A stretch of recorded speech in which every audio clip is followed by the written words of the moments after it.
ต้นโตแห่งตัวลุงนอนคนละทิศคนละทาง ทำกลางฝุ่นตกโดยสถานเดี๋ยวนี้ก็ยังอ่อยอยู่เนี่ยฝุ่นนะแล้วก็ตันเจ้าสำนักไปก็นอนในกุฏิเนาะก็จะจับสังก็ดีเนาะจับสงสี่ตุนโอ้แต่คือแล้วฝนตกมากมายเน้อศรัทธาญาติโยมดังหลายก็ไข่มันตกดังเฮาอย่างอี้ก้ำเนาะโธ่ตุลุงก็ไปนอนกุฏิที่เปิ้นจัดไว้ที่นอนเนาะอาจารย์พระครูไปก็นอนเฝ้าเคืองที่ศาลาเนี่ยอาจารย์มหาเปิ้นแปลงไว้ที่นอนก็คือนอนกุฏิขนาดเดียวกันแล้วแต่คนละห้องก็ฝนตกมากมายพวกก็ลุ่มตัวเต้นแม่บ้านที่เปิ้นล้างถ้วยนะปึ้งบ่น่ะลงปึ้ง เหลือก็โคงมันตกลุ่มว่านั่นเนาะอาจารย์ที่เปิ้นเป็นเจ้าสำนักนี่ก็มาสนทนากับตุลุง 3 ครั้ง 4 ครั้งแล้วเนอะตุลุงอันน่ะเปิ้นเป็นบ่เริ่มจะเกิดไม่หน่อยนะ เปิ้นมาอยู่ในได้2 ปีศรัทธาญาติโยมนะก็มาเล่าให้ฟังโอ้ที่นี่มันเป็นสปายะนะแล้วก็เมื่อค่ำยามคืนก็มานอนเขาก็มานึกย้อนหลังเนอะศรัทธาเนอะนึกย้อนหลังว่าโอ้ก็มาเหมือนสมัยเมื่อก่อนที่เฮาไปสูงควายเนาะไปไถนาไปนอนห่างนากลางนานอนเฝ้าควายน่ะฟังเสียงกบเสียงเขียดปดโตธรรมชาติเนอะเหมือนกับเฮาอยู่กลางไทยกลางท้องทุ่งนาอ่ะแล้วก็กลางทุ่งนาน่ะนะศรัทธา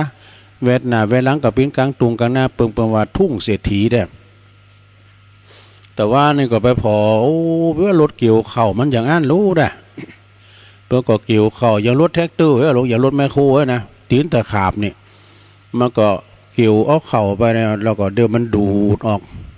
แล้วมันเป่าออกรถ6 ล้อทำกันเป็นอย่างอี้ดูเอาคุณตกงานหมดนะศรัทธาญาติโยมมาปะกันแล้วเนาะบ่เหตุการแก้วเสียเวลาตัวลุงก็จะได้นำปาศรัทธาไหวพระแล้วก็สวดมนต์กันเนอเพื่อความเป็นสิริเป็นมังกรเป็นมงคลกับตนกับโตกับครอบกับโคลูกหลานตานเต่าตีไปเสาะวาหากินขึ้นลองตองต่างเดินต่างแก้วขาดปลอดภัยเนอศรัทธาเนอเอาละไหวพระก่อน อะระหังสัมมาสัมพุทโธภะวาพุทธังภะคะวันตังอภิวาเทมิสวากขาโตภะคะวะตาธัมโมธัมมังนะมัสสามิสุปฏิปันโนภะคะวะโตสาวกสังโฆสังฆังนะมามินะโมตัสสะภะคะวะโตอะระหะโตสัมมาสัมพุทธัสสะนะโมตัสสะภะคะวะโตอะระหะโตสัมมาสัมพุทธัสสะนะโมตัสสะภะคะวะโตอะระหะโตสัมมาสัมพุทธัสสะ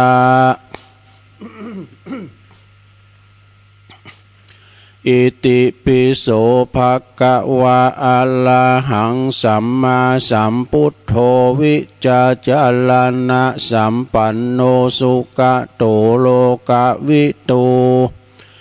อนุตตโลปุริสตัมมัสสาลทิสัทธาเทวมนุสสานังพุทโธภะคะวะติสวากขาโตภะคะวะตาธัมโมสันติติโกอากาลิโกเอหิปัสสิโกโอปันนยิโกปัจจตังเวทิตาโปวินโยเหติสุปฏิปันโนภะคะวะโตสาวกสังโฆ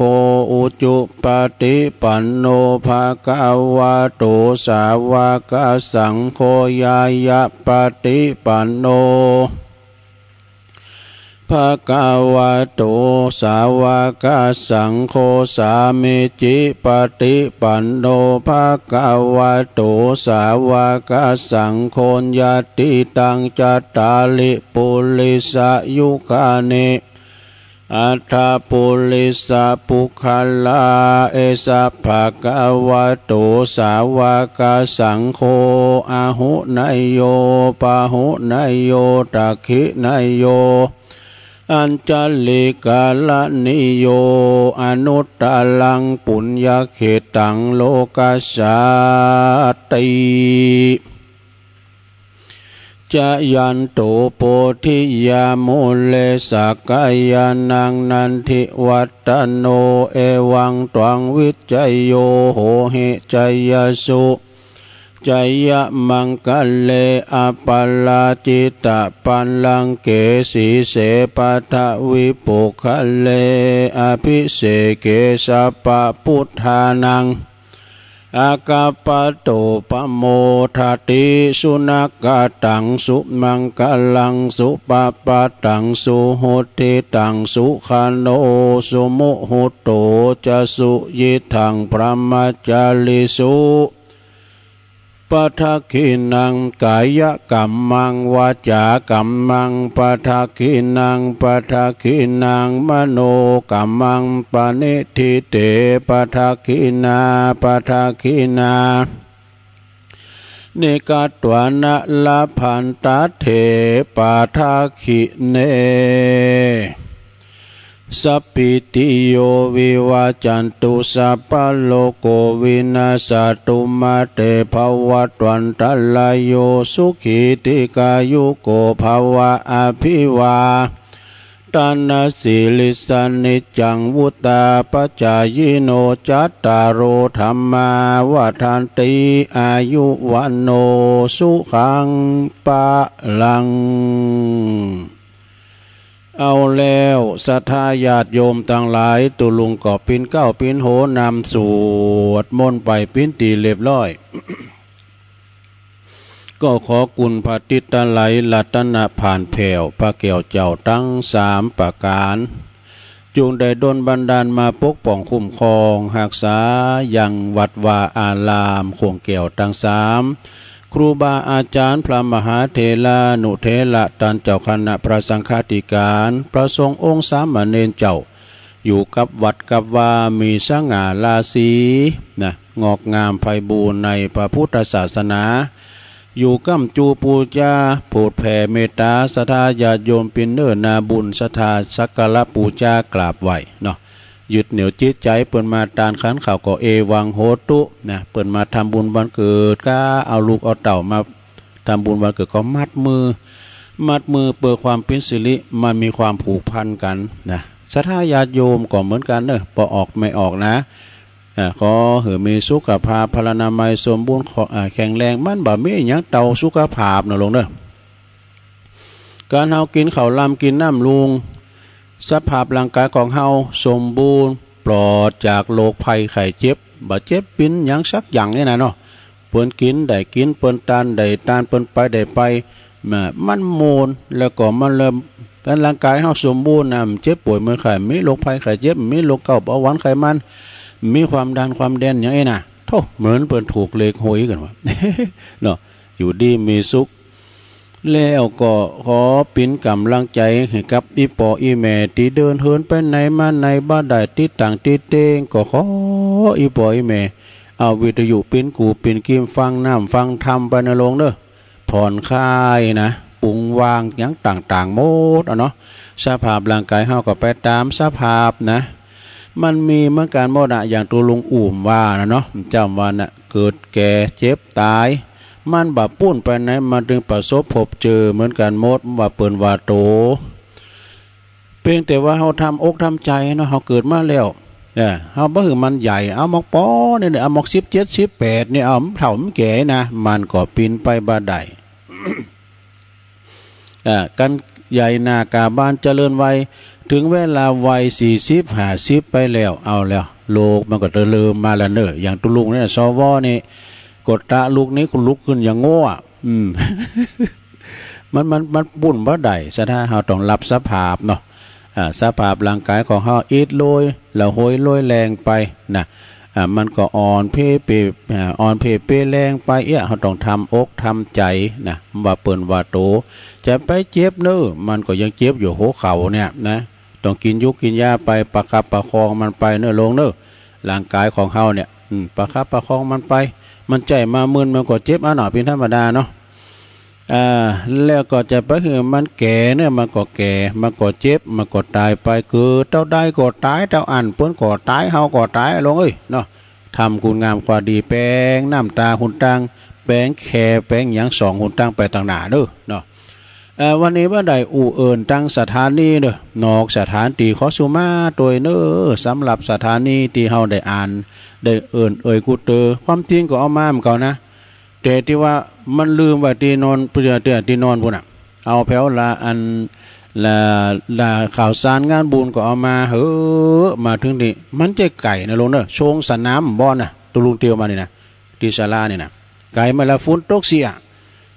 ตุลุงก็จุ่มมดมาเนี่ยจองก็มีจองท่านมหานี่มีก็จะเอามาเด้อก็เกรงใจไปจองท่านมหานี่มีก็เดี๋ยวพอจะมาต่อวันนี้ปาการชั่วโมงเดียวเนี่ยสถานเนี่ยก็เดียวท่านมหาก็จะมาต่อจาก4 โมงไปกับ5 โมงก่อนอาจารย์พระครูกับสถานเนาะกันนอกสถานที่จะปิ้นแบบนี้เนอะจะปิ้นแบบเนี้ยนะตุลุงก็ชั่วโมงหนึ่งท่านมหา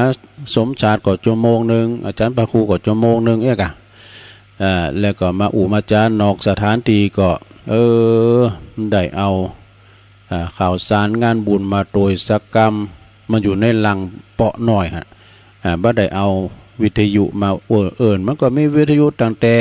องค์ขลงในเมืองฝายหินหันเนาะอาจารย์วิสุวัตรแปดต่างเมืองฝางตุปิโจก็ลิงสัญญาณไปเมืองฝางก็ดัง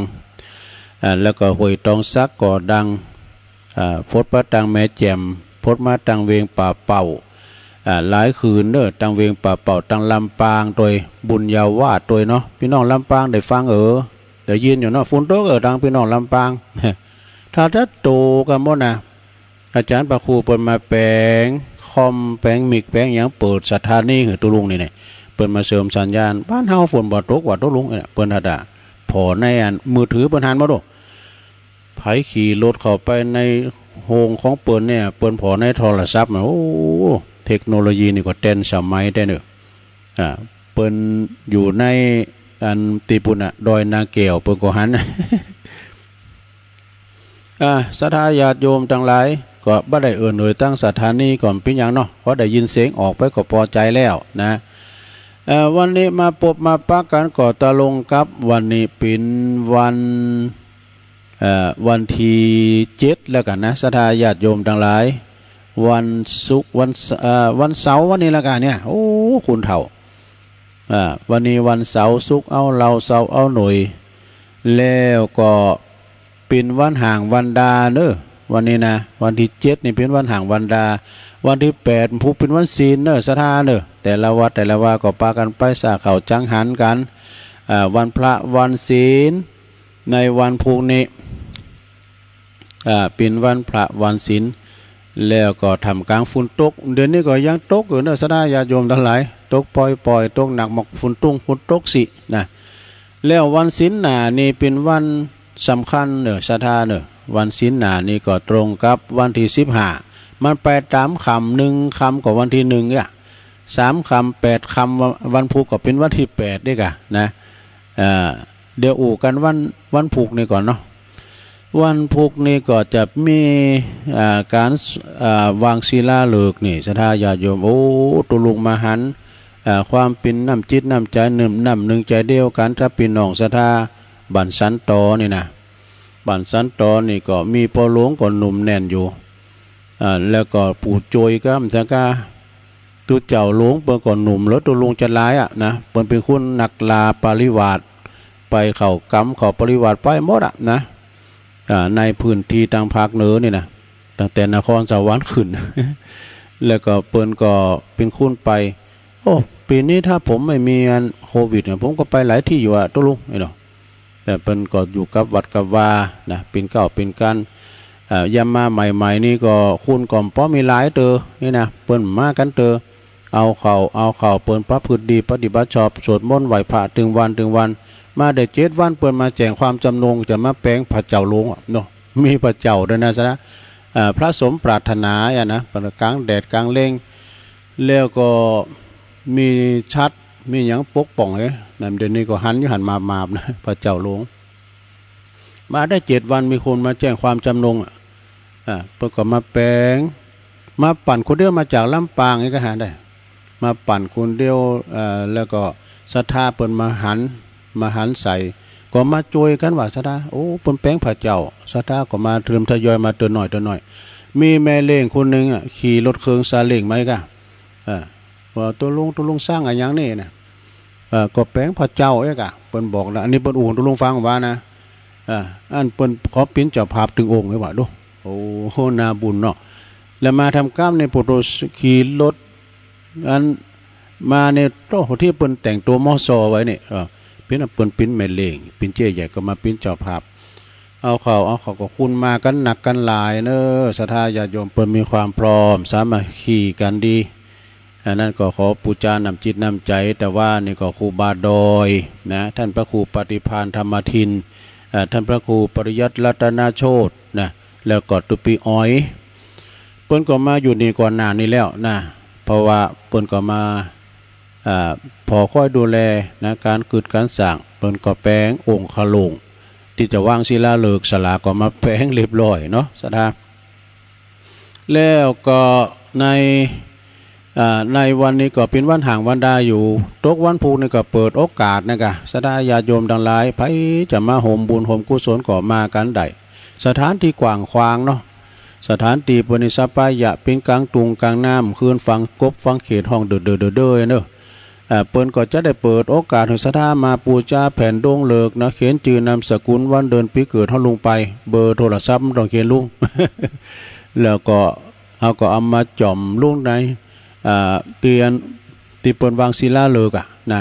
แล้วพระจะเป็นเจ้าพาปูชาอิฐนี่อิฐเงินอิฐคำของหยังต่างๆมันถึงแปลงโดยอิฐโดยเนี่ยเนาะว่าอิฐปูนเปิ้นว่ารากฐานของตึกคืออิฐนะพระจะแปลงศาลาก็คืออิฐเนี่ยนะพระจะปูจุ่มปูชาอิฐก่อนนึงต่อใดนี่นะมาปูจุ่มปูชากันเพราะว่าอาจารย์พระครูว่าไผมานี่ถ้าหืดตอกไม้มงคลหมดแล้วไอ้น่ะแต่ตุลุงเกิดใหญ่มาตุลุงก็มีให้ขี่เตยอันเด็ดตอกไม้มงคลนะเปิ้นโจมาอันโตมาแต่มาตอกไม้มงคลเนาะระหว่างศิลาฤกษ์ฉะนั้นวันพรุ่งนี้ก็ขอเชิญนะพิธีกรรมไปก็เวลา 11 โมงก็ฉันเพลบ่ายโมงครึ่งก็พระสงฆ์ทั้งนั้นก็เจริญพระพุทธมนต์เนาะแล้วก็เวลาประมาณบ่าย2:19ก็เริ่มพิธีกรรมในการวางศิลาฤกษ์กันเป็นลำดับต่อไปนะอันนี้ก็กำหนดการในวันพรุ่งนี้เนาะฉะนั้นก็ศรัทธาญาติโยมทั้งหลายมาลมบุญกุศลมากินมาทานความจริงก็งานการก็มีหลายศรัทธาญาติโยมที่จริงนั้นก็จะเป็นวันพระวันศีลตีเปิ้นมีงานมีการกันขึ้นมาอย่างว่าวัดบันเวงกาดติดนั้นเปิ้นก็จะมีการทรงน้ำพระธาตุเนาะเปิ้นสวดมนต์ตันเปิ้นเจริญพระพุทธมนต์สวดเบิกกันนี่เปิ้นก็ทำพิธีอันใหญ่หลวงในพิธีสงฆ์เป็นอาสาเนาะที่วัดบันเวงที่กาดติดน้องหลองท่านพระปลัดพลศิลปุญโยเขาเนี่ยนะแล้วก็ตีพิธีกรรมนึงนี่ตีตุลุงตีเปิ้นมานี่มูลว่าไม่ได้ไปไปวันหลากพระศาสตร์เนาะตีวัดใหม่น้องหอยงานศพทีพีเนี่ยก็วันพุธเหมือนกันเนี่ยเปิ้นจะประชุมเพลิงศพนะแล้วก็เจอฝุ่นเหมือนกันสนาเจอฝุ่นแต่ฝุ่นก็บ่หลายหัวขึ้นแล้วเนี่ยตกหนักหัวน่ะ มันฝนตกว่าโทฟ้าเดี๋ยวนี้ก็ลินนักน้ำเม็ดมาดื้อๆเฮ้ยได้ฉันของง่ายก็ ว่าลินได้น่ะฉะนั้นศรัทธาญาติโยมก็ตีจุ่มกินจุ่มตานก็ไปเนอะที่วัดใหม่น้องหอยเนี่ยเพิ่นก็ประชุมเพลิงศพท่านพระอาจารย์สุวรรณทันตะจิตโตนะมีเรื่องมีราวเนี่ยศรัทธาอู่ไปนะฝนก็ตกไปเดี๋ยวตัวลุงจะเล่านิทานฟังกันเนอะ เล่านิทานตีก็ขับแคบหน่อยมิตรวางหนังสือเหมือนกันนะศรัทธาเนอะจะได้ก็ตามเนอะศรัทธาญาติโยมได้ได้เอิญไปทางสถานีวิทยุเป็นอย่างเนาะวันเดียวมันได้เป็นแต่ความซับเพลาของตุลุงเปเอาหลังมาตัว มาเล่านิทานก่อนศรัทธาญาติโยมทั้งหลาย ฝนตกก็รับดีมตื่นได้ก็เท่านี้ นิทานเรื่องนี้ก็มีชื่อว่าเรื่องพราหมณ์มิจฉาทิฏฐิคนหนึ่งมิจฉาทิฏฐิในความเห็นไม่ตรงเปิดมาคือความเห็นผิดสัมมาทิฏฐิในความเห็นชอบนะสัมมาทิฏฐิสัมมาสังกัปโปอย่างนี้นะอันนี้สัมมาอันนี้มิจฉาอย่างมิจฉาชีพอีกมิจฉาทิฏฐิคนหนึ่งนะเป็นพราหมณ์นะคือพราหมณ์มิจฉาทิฏฐิคนหนึ่งเปิ่นไปในนาเปิ่นไปทำนาเยอะนาตึงวันทำให้ใส่หน้าปลูกข้าวปลูกอย่างนี้กะตีหิมแม่น้ำแห่งหนึ่งพระพุทธเจ้าทรงเล็งหันว่าอุปนิสัยของพราหมณ์คนนี้นะมันเป็นคุณที่มิจฉาทิฏฐินะจึงเสด็จมาหาเขาเขาก็หันแล้วก็บัดใดแสดงความเคารพอย่างได้แหละนะพราหมณ์เป็นถือมิจฉาทิฏฐิพระพุทธเจ้าจึงตรัสขึ้นมาก่อนว่าพราหมณ์ทำอย่างอยู่นะเขาก็ทูลต่อว่าก็เยนานะกามหันเยนานะกะเนี่ยไถนาอยู่นี่เหรอเนาะลุงขึ้นแถมวันหลังมาแถมวันหนึ่งพระพุทธเจ้าก็ตรัสถามแถมว่าพราหมณ์บนนี้พราหมณ์ทำอะไรอยู่นะเขาก็ตรัสตอบว่าก็ไถนาอยู่เนี่ยหันเดี๋ยวกันเนอะสนะแมงมาไตเนี่ยก็ว่าโธ่แมงมันงั้นเนี่ย มาไตคือมาเดมเช็ดพระพุทธเจ้าถามว่าพราหมณ์ทำอะไรอยู่นะก็ไถนาอยู่เนี่ยหันหุ้ยขวาพอถึงเวลาเขาหวานกล้านะเปิ้นหวานกล้าแล้วก็ขางน้ำเขานาเฝ้านาอยู่พระพุทธเจ้าก็เสด็จไปแล้วก็คราวนี้ถามว่าถามเหมือนทุกคราวว่าเขาทำอะไรอย่างอยู่กะเขาจึงเกิดว่าเจ้าสมณะโคดมนี่นะตอนนั้นปยมนับถือเลยหรอเจ้าสมณะโคดมนี่คงจะอยากจะเป็นสหายเขาจ้ะใครเป็นสหายเขาจ้ะใครมาตีสันนิษฐานใครเป็นเปิลเป็นฟูงเขาจ้ะน่ะถ้าเฮาได้เข้าปีกันเด้อเฮาเกี่ยวเข้ากันเด้อเฮาจะแบ่งให้เจ้าสมณะโคดมนี่หือตัวคือว่าถ้าแบ่งเข้าหือนะแต่พอเวลาเข้าแก่แล้วเนาะเข้าเลื้งติ้มตุงนะอย่างทุกเศรษฐีกะเปิ้นเกี่ยวว่าเนาะเปิ้นเอารถเกี่ยวนะตุลุงก็ว่าโอ้ยรถตัวนี้หูกำแล้วเลยเนาะมันหมุนไปก็ปุตุเข้าอยู่ในตองหมดละก็เดี๋ยวมันดูดออกมันเป่าใส่รถนั้นรถ6ล้อเหมือนกันน่ะนะก็มันจะมาหูกำตอกสิ้นนึงมีเนี่ยรถกันนะหลวง พระพุทธเจ้าก็เสด็จไปแล้วก็มันถูกข่าวถามว่าสมณโคดมพี่อยากอยากจะเป็นเพลินกับเฮาจ้าเนี่ยพราหมณ์มันคือน่ะถ้าเฮาได้เข้าปีก็เดี๋ยวเฮาจะแบ่งให้เจ้าสมณโคดมให้ตัวเราน่ะแต่พอเวลาเข้าแก่เหลืองติ้มตุงแล้วเหลืองติ้มตุงแล้วจะตีเกี่ยวแล้วนะจะดีเกี่ยวแล้วเขาก็ไปเกี่ยวเข่าตาบไว้หมดนะเกี่ยวเข่าหลวงเกี่ยวเข่าจางแต่ก้อนนะตัวลุงในคลองกันนะเกี่ยวเข่านะเปิ้นเอาไปยองว่าตอเฟิงฮะ ตั้งปืนมันเป็นน้ำมันนี้ไปยองว่าตอเฟิงฮะแล้วที่นี้ก็เมื่อกลางคืนมาวะทนายาโยมปรากฏว่าฝนตกหาใหญ่นี่ยำคืนแล้วไอ้กับฝนตกปุตหาอึ่งหาเขาระดับคืนแล้วนี่นะคือใจว่ากันมาตกตั้งเฮาในน้ำติ้มผานังเนอะฝนตกใหญ่ได้น้ำคืนฝนตกหาใหญ่แล้วก็ตัวลงไปนอนหันมันปิ้นห้องโซนโตปิ้นกุฏิเก่าบ่น่ะท่านมหาก็อุตส่าห์นอนตังนอกว่ะคือตัวลุงนอนตังในอุ้ยดีแต่ตุพี่ตุอ้ายเปิ้นพี่กับน้อง ผมแปลงห้องวะเนี่ยตุพี่มานอนนี่เปิ้นว่าพี่กับน้องนี่ตัวลุงมานอนก็มีมุ้งครอบมุ้งรถมั้งนะมีมุ้งรถมันมี2บ้านเนาะมันคืนมาตัวลุงลุยลายไปนอนไม่ใช่มันคืนแล้วมันแรงให้ก็แล้วกันปรากฏว่าฝนตกบะ ลุ่มด้วยก็ไปอย่างย้ายกับบุตรโตจะไปปิดบ้านหน้าต่างไขไขมุ้งโหลดออกไปมันปึ้งเข้ามาสะบุ้งตุลุงเป๊ะหมดอ่ะก็ฮับก็ยากันเปิ้นมีคอเกาะอันนั้นปินนั่นบ้านหน้าต่างเก่าเนาะก็มาก็ฮับต้มฮับตามปุตโตผ่าสะบุ้งเป๊ะหมดก็ลุยลายไปนอนนั่นแหละ สะดุ้งตื่นมาในปุตโตกำลัง2 ทุ่มปลายว่ะเขาเนี่ยว่า2 โมงตี 2แล้วลุก ก็เขาเยี่ยมรับนอนกันนี่เนาะอันหมูนะเขาแปลงเต้นกันดูลุมมันปึ่งเนี่ยเพี้ยนว่าเอาไปมากับลัง2 ถุงปลายว่าโอ้กังได้แต่เนอะตัวลุงเราถึงไหนอ่ะ พอถึงเวลากลางคืนมาน่ะญาติโยมทั้งหลายปรากฏว่าฝนตกหายใหญ่น้ำไหลเอาปัดเอาเข่าที่เข่าเฝ้านะไปหมดสดาญาติโยมทั้งหลายเจ้าขึ้นมาพราหมณ์ก็ไปพอเนาะไปพอตุงพอนาไปมีสักอย่างเหลือกระต่อเฟิงน้ำเหลือมาก่อนเนาะก็ทำหือตุกโศกเศร้ามองใจนะโอ้พราหมณ์นี่ก็มีความตุกไหลตุกเศร้าเข็นใจเสียได้เข่าที่เกี่ยวไว้แล้วพอถ้าได้กินอยู่หันลอมปอมน้ำมาปัดปลาไปหมดพราหมณ์ก็เลยกลับมาด้วยความโศกเศร้าเหงามองเลยยอมอดอาหารว่ะ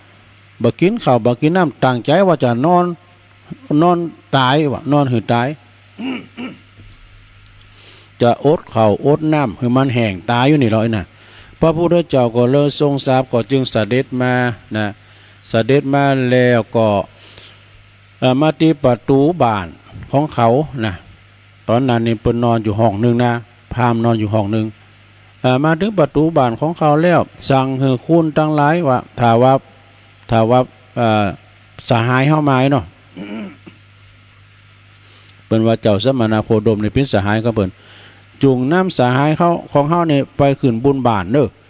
เมื่อพระพุทธเจ้าขึ้นไปประทับบ้านเฮินแล้วจึงตรัสถามว่าพราหมณ์เจ้านายของท่านเขาทั้งหลายไปอยู่ไหนน่ะเมื่อว่ามีผู้ทูลว่าอยู่ในห้องพระเจ้าค่ะเนี่ยอยู่ในห้องหันพญาครับพญาค่ะแล้วจึงหือเล็กพราหมณ์ตัดถามว่าหือเล็กออกมาแล้วเนี่ยหือเล็กเจ้านายสู้เข้ามานี่ก่อนเนาะเมื่อปิ้นอันยังไปพราหมณ์นะพราหมณ์มานั่งอยู่ที่หน้าพระพักของพระพุทธเจ้าก็เลยกราบทูลว่าพระโคดมได้ไปหาข้าพเจ้าเริ่มตั้งแต่ข้าพเจ้าไทยนาเนาะถามว่าพราหมณ์ทำอันยังอยู่ก็ไทยนาอยู่นิมหันนะข้าพเจ้าเปล่งว่าจาว่าเมื่อไทยนาแล้วได้ข่าวดีจักแบ่งถวายหือทันนะกะนี่นะแต่เขาได้เม็ดมาก็ได้แบ่งถวายหือทานตัวบัดนี้บ่มีแล้วสมณโคดมบ่สมปรารถนาเหมือนพระพุทธรูปเจ้านี่นะบ่สมปรารถนาเสียแล้วข้าพเจ้าจึงโศกเศร้าเงามองเพราะว่าเขาเฝ้านี่ปัดฝุ่นไปหมดบ่สุโดโกปลูฝุ่นตกหาใหญ่น้ำปัดเขาเฝ้าไปหมดบ่เหลือสักเม็ดนี่นะข้าพเจ้าก็เลยบ่ยอมกินข้าวกินน้ำบ่ยอมกินข้าวจะอดอาหารนี่ตายแล้วไอ้ดูพระพุทธเจ้าจึงตรัสถามว่าพราหมณ์หูหรือย่างว่าความทุกข์เกิดขึ้นเพราะหยังเมื่อว่าพราหมณ์ทูลตอบว่าจึงตรัสบอกว่านี่แหละพราหมณ์ทุกข์ความทุกข์ความโศกยอมเกิดขึ้นจากตัณหาเด้อเมื่อว่าบ่มีตัณหาคือความปรารถนาความต้องการบ่มีความโศกเศร้าก็บ่มีความโศกเศร้ากันเฮามีตัณหามีความอย่างนี้นะก็บ่มีความโศกความเศร้าเนอะเมื่อพราหมณ์ได้ฟังดังนั้นแล้วพราหมณ์ก็ตั้งอยู่ในโสดาปฏิผลจบสดาญาติโยมทั้งหลาย เรื่องนี้เปิ้นจี้หันว่าโทษแห่งตัณหาคือความปรารถนาแห่งอย่างนี้อย่างนั้น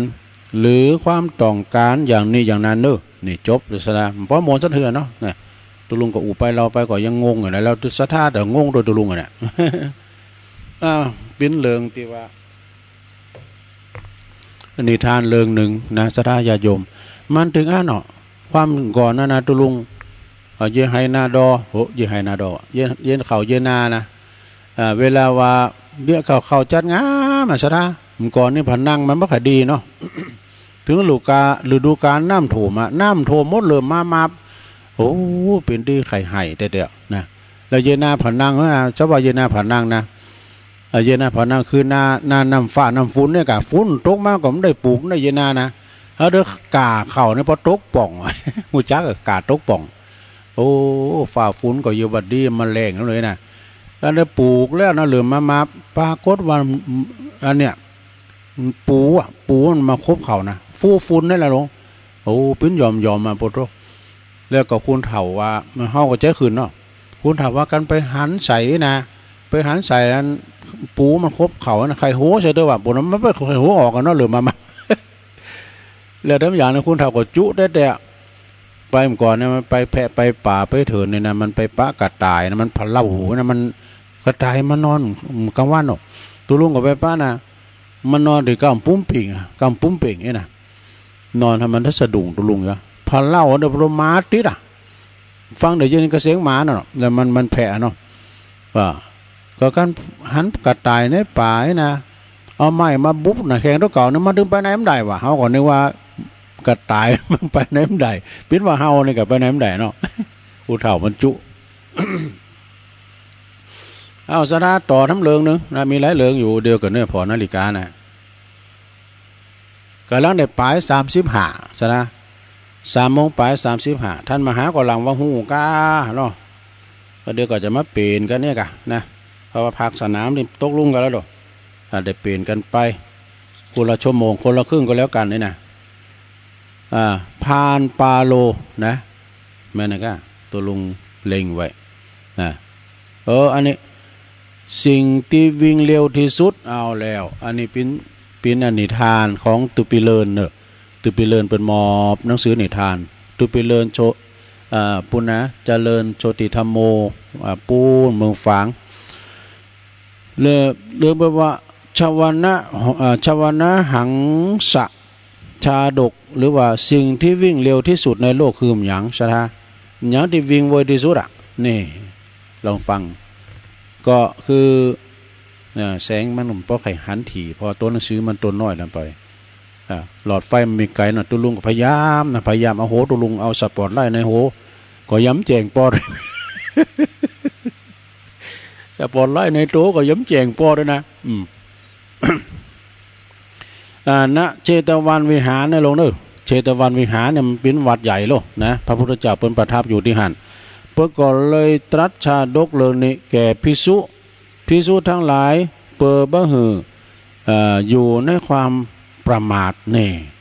ปมาโทมัจจุโนปะทังเพราะอายุขัยของพวกเรานี่มันสั้นนักกว่าหันอายุของเขานี่มันสั้นนะโลกเนอะ ก็มีใจความว่าอย่างนี้เนี่ยในอดีตชาติตั้งในอดีตพระตถาคตของเฮาเสวยพระชาติเป็นพญาหงส์ทองหันเป็นพญาหงส์ทองมีน้อง2 ตัวมีน้องหงส์นะมี2 ตัววันหนึ่งเนี่ยพวกน้องทั้ง2เนี่ยคิดจะประลองกำลังกันว่าเฮาจะบินนะเฮาจะบินแข่งกับดวงพระอาทิตย์ดวงคือตะวันพระจะโวยกว่ากันนี่ว่าตั้งแต่มันออกมาก็แต่มันจะออกมาก็บินเลยนะแต่ก็สู้บ่ได้นะแต่ก็สู้บ่ได้แล้วก็เป็นฝ่ายป้ายการไปเมื่อว่ากำลังของน้องทั้ง2จะแผดเผาโดยแสงพระอาทิตย์พญาหงส์ซึ่งเป็นปีอ้ายไตโหก็มาจวยไว้แล้วก็แข่งกับพระอาทิตย์ต่อวะแข่งกับพระอาทิตย์เองแข่งไปทว่าทั้งพญาหงส์แล้วก็ทั้งดวงพระอาทิตย์นี่นะทั้งพญาหงส์แล้วก็ดวงพระอาทิตย์ก็มีความเร็วเท่ากันว่ะอ้ายเพิ่นเสมอเด้ออันนี้เสมอบ่แจ้บ่โวยพญาหงส์จึงหันว่าแข่งขันก็ไล่ประโยชน์เด้อไล่ประโยชน์อย่างใดจึงบายหน้ากลับมามาสั่งสอนท่ามแก่พระราชาหันขนาดพญาหงส์ยังสั่งสอนพระราชานะจึงบินไปที่เมืองปาราณสีนี่เมืองปาราณสีผู้ปิ้นสหายก็คือพระราชาก็เมื่อว่าหงส์บินมาด้วยความเร็วน่ะอัศจรรย์ก็ถามว่าพระราชาถามเนาะว่ามีสิ่งเดี๋ยวนะตัวลุงก็หลิวตาด้วยขนาดใส่แว่นนะมันใจเนี่ยคือว่าหลอดไฟมันไกลไปหน่อยมีสิ่งที่เร็วกว่านะพญาหงส์ทองอีกหรือไม่เนี่ยพระราชาถามนะ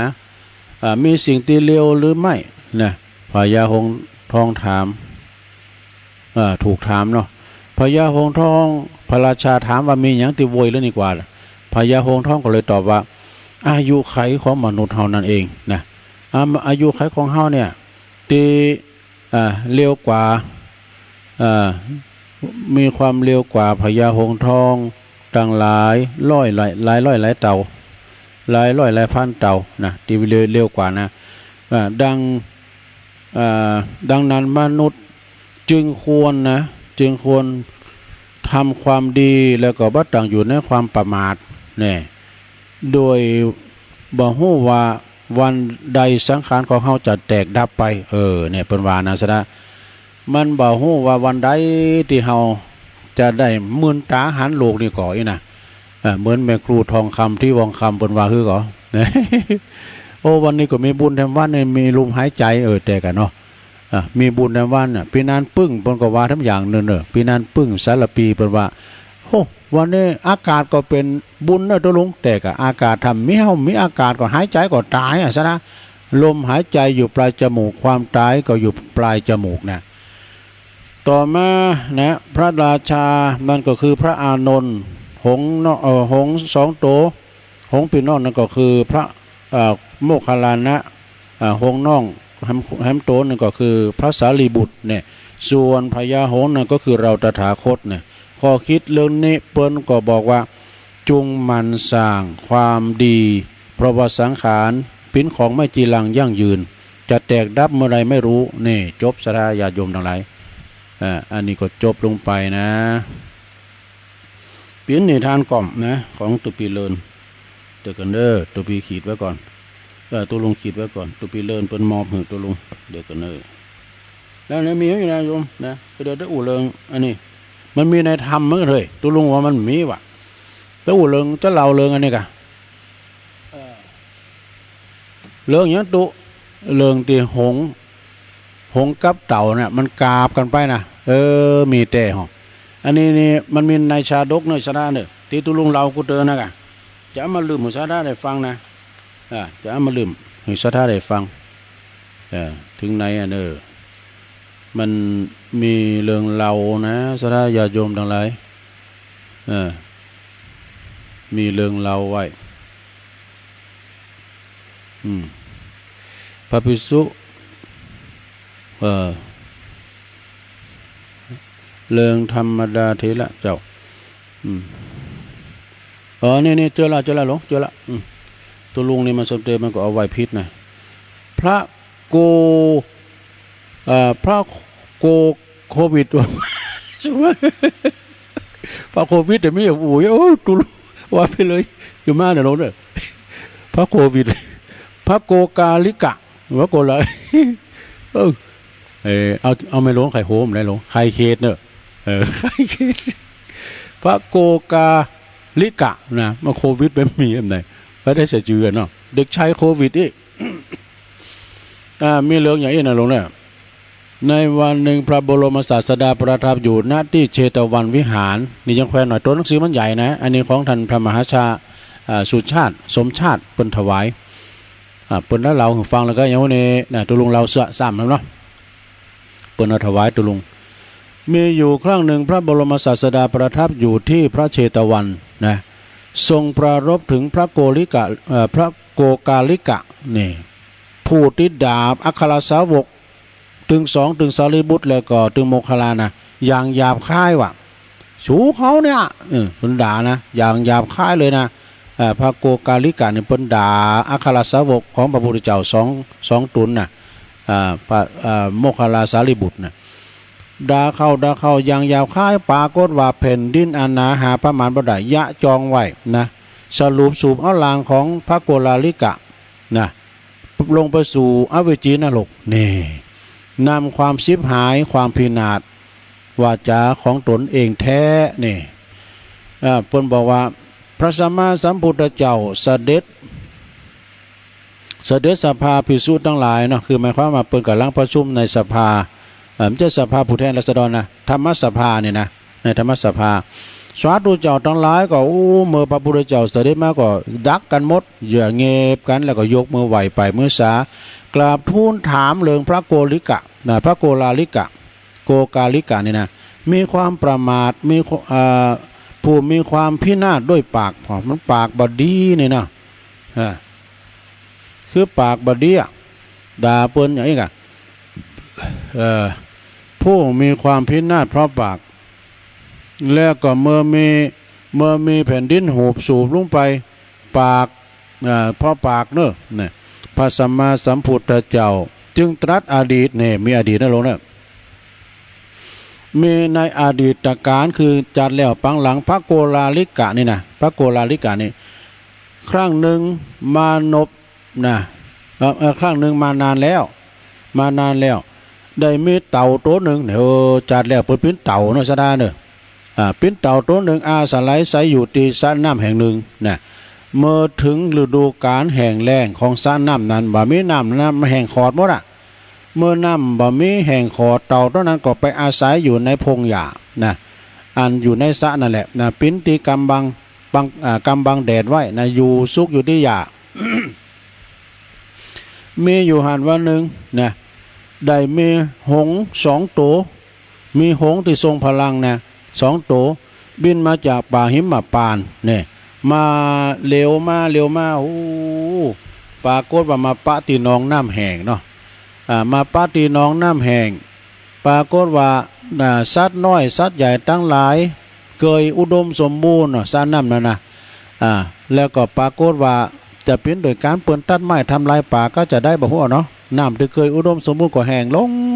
ลงสัตว์เล็กสัตว์น้อยอันปลาตินนี้ได้ก็หนีกันไปตินนี้บ่ได้ก็ปลากันตายนี่ทีนี้ก็มีเต่าตัวนี้ก็ซุกอยู่ที่ปืนยานกพญาหงส์2 ตัวบินโฉบลงมามีความสงสารนะมีความสงสารเต่าตัวนี้ว่าโอ้จะปลาเต่าตัวนี้ไปสู่ตีน้องที่อุดมสมบูรณ์กันต่อไปบินโฉบลงมาแล้วก็ถามเต่า โจเต่าไปเต่าเอ้ยไปตัวขาเขาจะเอาไปสู่น้องน้ำลึก ที่นี่มันแห้งแล้งเต่าก็บอกว่าโอ้เฮาไปเฮาได้อยู่เนี่ยนั่นลองฝนตกเนี่ยโอ้เต่าเอ้ยฝนเนี่ยมันบัดตกเยอะจะตึงมาตึงบัดตกนะตึงไปได้อยู่ทางฝนตกเต่านี่มันลำพองตัวเก่ามันมาว่าเต่านี่มันเป็นสัตว์เลื่อยคานครึ่งบกครึ่งน้ำมันก็อยู่ได้บกมันก็อยู่ได้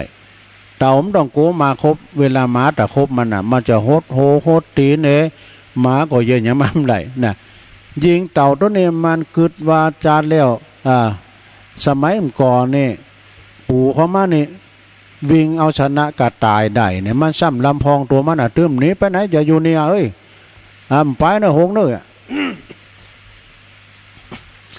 องค์ตั้งหลายก็บอกว่าโอ้เต่าถ้าเต่าบ่ไปเนี่ยมันจะแห้งแล้งไปที่นั่นฝนก็ตกเต่าไปเต่าได้อ่านหนังสือปีใหม่ปีนี้แล้วกะว่าฝนจะตกกี่หาฝนจะตกกี่หาแล้วก็มันจะแล้งจะได้เต่าก็ว่าโอ้บ่ได้ยินบ่ได้หันบ่ได้อ่านโอ้ถ้าอย่างนั้นก็ฟังเนอะจะอ่านให้ฟังนะหงก็ตึงเอาไปอ่านหนังสือปีใหม่มาอ่านให้เต่าฟังโอ้ปีนี้มันจะแห้งแล้งเนอะปีนี้ในของเขาจักเปิงของเหลืองจักถูกเนี่ยของเขาจักแป้งอะไรเพราะว่าอันของเหลืองจักถูก ของขาวแป้งนี่มันยังของเหลืองถูกเนี่ยทองคำนี่ขึ้นมาเนี่ยแต่ตัวเจ้านี่ตัวเจ้านี่สีเหลืองตัวเจ้านี่ถูกไปหน่อยดู เนาะแต่ก่อนนี่เคยเล่านะอันนี้นะฟังจากเพื่อนมาเนาะแล้วมันมีในนี่ได้ทำเนี่ยก็แล้วมาเจอนี่นะเอาไปเอามาเต่าก็บอกว่าเจ้าหงเอ๋ยเจ้าเขาเนี่ยมีสัตว์ที่มีปีกและข้าพเจ้านี่มีปีกมันจะไปด้วยกันได้อย่างไรมีวิธีเนอะนี่นะหงก็ว่ามีวิธีถ้าเต่าจะไปด้วยกันแต่นะเต่าก็ต้องฟังกำเขาถึง2นี่นะหงก็ไปกราบเอาไม้มาตอน1เช้าสักศอกปลายเนี่ยกะ อธิบายให้เต่าฟังว่าเต่าข้าพเจ้าทั้ง2เนี่ยจะกราบ2โหหางแล้วก็เต่ากราบตรงกลางนะแล้วก็เก่าตับกราบตรงกลางแต่ต้องเต่าต้องสัญญาก่อนนะเวลาอยู่บนเวหาอากาศห้ามเต่าไปปากจะไปปากเนี่ยเขาเลยเขียนติดรถเขาว่าจะไปปาก จะไปปากนะเต่านะเต่าก็สัญญาเนาะเต่าก็สัญญาว่าข้าพเจ้าจะบับปากเมื่อว่าตกลงกันแล้วหงสองตัวก็กาบสองโหหางเต่ากาบต่างกลางก็ปากกันบินออกจากน้องน้ำแห้งไปสู่แดนอนุดมสมบูรณ์กันต่อไปเนี่ยในขณะที่บินอยู่บนเวหาอากาศในตอนนั้นเนี่ยมันเป็นตะวันแรงพอละนะไก่ที่จะตะวันจะตกละตะวันตะปาดหมอนเลยเนาะปรากฏว่าละอ่อนเลี้ยงควายเนี่ยอยู่ก็หันหาหัวคุ้นกันลูกก่อนที่เขาจะเอาควายเขาเล่าเขาแรงเขาจะเอาควายมาจุมาจำก็ที่ตุงตีนบาทเนี่ยแล้วก็มีละอ่อนตัวหนึ่งน้อยเนาะหูจักน้อยหลงมีน้อยตัวหนึ่ง จี้ยกจี้อย่างบอกของเจ้าหมูมันว่าหงหามเต่าอ่ะเนี่ยเอาโบดูปากันตบไม่ตัวมือกันเจ้าหมูเจ้าฟูงเนาะหงหามเต่า ไอ้เต่าตัวนี้มันได้ยินมันก็พอใจนะเปิดว่ามิจฉาทิฏฐิมันมีความพอใจละอ่อนโมในมีตาเสียเปล่าแต่หามีแววไม่ดูหาว่าหงหามเต่าอ่ะความจริงเต่าหาหง ความจริงเต่าหาหงนะไปดูเต่าตัวนั้นมันคืนในใจนะ มันลืมสัญญามันกะลืมสัญญาตีหือครับพญาหงหงทั้งสองนะบ้านใดอย่างจะต้องแถลงข่าวตั้งอากาศ เราก็ปากกันถ้าแถลงข่าวบทปากก็ลุดลุยนะบินตกลงมาตายเน่ ตายเพราะปากและแดดนนจะได้หรอ อันนี้ก็เป็นเรื่องของนิทานถึงไหนละเดินปืดพร้อมก้าวนั่นแล้วเนอะแล้วก็ปรากฏว่าจึงตรัสว่าพระพุทธเจ้าจึงตรัสว่าโยมุขโขสัญญาโตภิกขุเนี่ยแปลตนพินตนแปลว่าภิกษุใดสำรวมปากสำรวมกำปากนะติบคิดบ่ฟุ้งซ่านติบ่ได้ไล่ด่าเพิ่นทั้งหลายน่ะแล้วก็แสดงอรรถธรรมเนอะแสดงอรรถธรรมแล้วก็แสดงการแสดงของภิกษุนั้นไพเราะดังนี้เนี่ยเมื่อจบพระธรรมเทศนาและอุบาสกอุบาสิกาส่วนมากก็ได้ดวงตาเห็นธรรมนะดวงตาเห็นธรรมได้บรรลุโสดาบันพระอรหันตาเป็นจำนวนมากจบเรื่องพระโกกาลิกะเพียงเท่านี้เอวังก็มีด้วยประการราชนีจบสดาญาติโยมทั้งหลายนี่อันนี้จบไปทำเดิมนั่นแหละสดาก็เดี๋ยวตัวลุงจะเปิดสายก่อนที่ท่านมาหาจะมานี่จะมาวันนี้ฝนก็ตกบาลงเด้อฝนตกหนักเม็ดน้ำมาที่นี่มายิ่งไปตกตั้งหลับปูนเชียงใหม่บุญ ใจขืนนี่ ต่อไปนี่ก็ศรัทธาญาติโยมต่างหลายก็จะซ้ำอันนี้หน่อยเนาะศรัทธาเนาะจะซ้ำว่าศรัทธาญาติโยมงานบุญข่าวสารมีหนักมีหลายก็ที่ประกาศไปนะบอกว่าจะเป็นงานบุญสงน้ำพระธาตุวัดบันเวงวันพุกบันเวงอำเภอเวียงหนองหลองนะแล้วก็เหมือนตรงกับวัดเหล่าพระเจ้าตะเขียวด้วยกันได้พระพุทธรูปเจ้าอันศักดิ์สิทธิ์แห่งจังหวัดลำพูนที่วัดพระธาตุวัดนั้นบันเหล่าพระเจ้าตะเขียวนะแล้วก็หลายวัดตัวเนอะแต่ก่อนตุลุงก็เคยไปโจยนะหลายตีตัวแล้วก็งานประชุมเพลิงศพที่วัดใหม่น้องหอยตุปีเอด้วยเนอะนะแล้วก็มีแถมหลายตีอยู่นะงานบุญเนี่ยนะแล้วก็ไปทางศีลหนาซะนะวันที่15นี่เป็นวันวิสาขบูชานะเป็นวันสำคัญสากลของโลกเนอะที่องค์การสหประชาชาติเปิดประกาศรับรองว่าเป็นวันสำคัญคือ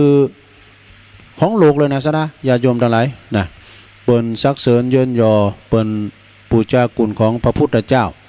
เป็นวันประสูติตรัสรู้แล้วก็เสด็จดับขันธปรินิพพานขององค์พระสัมมาสัมพุทธเจ้าวันนั้นก็เป็นวันสำคัญของโลกก็แต่ละวัดเพิ่นก็จะซ่าเข้าจังหันไปทำบุญตักบาตรกันเวนเตนกันเนอะสถานเนอะเวนเตนกันแล้วก็งานที่เพิ่นมีประเพณีเนี่ยก็มีวัดพระธาตุดอยสุเทพวรวิหารวรมหาวิหารนะที่วัดพระธาตุดอยสุเทพ แต่เปิ้นจะเตี้ยวขึ้นดอยกันวันที่14น่ะนะเปิ้นเปิดงานแล้วนะศรัทธาแต่ก็ที่วัดพระธาตุอริพุนชัยวรมหาวิหารนะเปิ้นก็จัดให้มีการทรงน้ำพระธาตุนะประจำปีเนอะจากหันมาก็ปุ้นว่ามีวัดพุทธนิมิตบุตรพุทธนิมิตนี่เป็นวัดหลวงพ่อเจ้าคณะอำเภอเก่าซึ่งบัดนี้เปิ้นก็เป็นกิตติมศักดิ์หลวงพ่อในเมตตาบารมีธรรมหลวงพ่อพระครูอินทยานรังสีนะวัดพุทธนิมิตก็วันเดียวกันนะวันที่15มันก็นะวันวิสาขะแล้วก็วัดศพเตี้ยด้วยเนอะวัดศพเตี้ยวัดแม่บุญปันเขาด้วยนะ แล้วก็มาสิ้นสุดกันที่วัดพระธาตุดอยน้อย ที่ตุลุงอยู่นี่นะวัดพระธาตุดอยน้อยปีนี้หลวงพ่อท่านพระครูสาธุกิจจานันท์รองเจ้าคณะอำเภอดอยหล่อเปิ้นก็บอกว่าปีนี้จัดเต็มสูตรแต่ไม่มีลิเกตามกูปีนี่มีอีกเกดูตังลุมไปมีมวยมีหยังเกินนะมีย้อนยุคนะตีตังลุมบุญนะตังลุมแต่ตีนด้อยบ่บนจัดงานบ่แต่อีกเกนี่แปลงบุญไปกะลินบุญไปนะ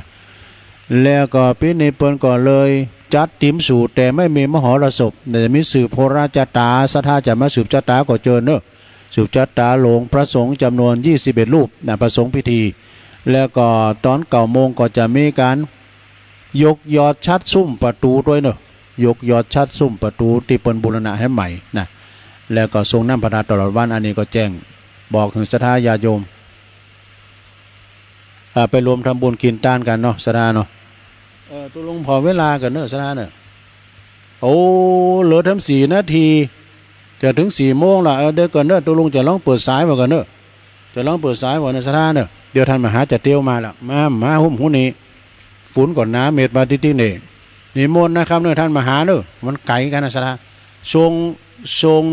สนามฟุตบอลเพราะว่ารถอันมีอยู่พุ่นน่ะกลางตุงบนน่ะที่นอนตุลุงเขาที่นอนตุลุงเขาอยู่กลางตุงบนนะฉะนั้นก็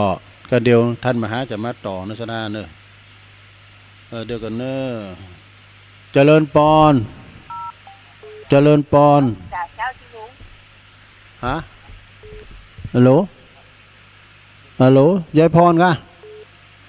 โอ้ดังกอยไปได้ตุลุงได้เล็งซอยเสียงกะ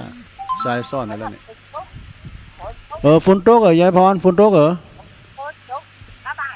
ฝนตกบ่า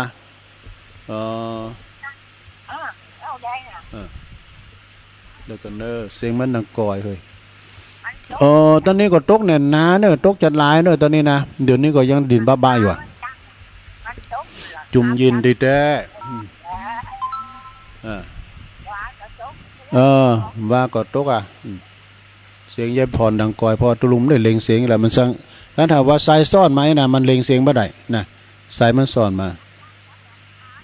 ฮะหลังคาดังเมชั่นชีดหน่อยค่ะเดี๋ยวกันเนี่ยยายพรเนี่ยตุลุงเล็งเสียงก่อนนะเจริญปอนติดแล้วตั้งใดพี่น้องพวกกันยอบ้านห้วยปิงเรียกห้วยปิงปนั้นจันเนาะชัดเจนดีปนั้นครับชัดเจนดีนะฝนตกปนั้นฝนบ่ตกครับโอ้ยจะได้แบ่งตัวนี้ไปได้ตกยังบ่อย่างฟ้าก้านเลยนะตกหนักขนาดนิมนต์ตุลุงแบกมาผมบ่กันก็วันนั้นจันก็มาเอาเจอมันกะเด้อเดี๋ยวมาเอาเจอมันเป็นว่าทางเฮามันตกได้เป็นยังมันได้คิวเด้อก็ที่เกิดมาก็มันต้องมีที่ปลายจมูกแม่นด้วยความหูนักเลยโอ้ขอบคุณปนั้นจันหายไป10,000เนี่ยโทรมากำแล้วนี่ครับผมใครว่าสบายครับดีกะกินยาให้กันเด้อได้บิดเกินเดือนแล้วโอ้พี่ยารักษาไปเด้อกินยาไปเด้อจะไปมาอยู่ครับผมจะไปกินไข่เด้อไปกินไข่ตุ่มเด้อนะไก่ก็ไข่ปลาทูก็ไปกินเด้อเป็นตุ่มแบบคล้ายกับน้ำเหลืองอยู่ดีมีสุขเป็นกำลังใจให้ในปนานเด้อปนั้นจันดีแล้วหายแล้วก็ดีแล้วขอบคุณเด้อปนานเด้อเจริญปอน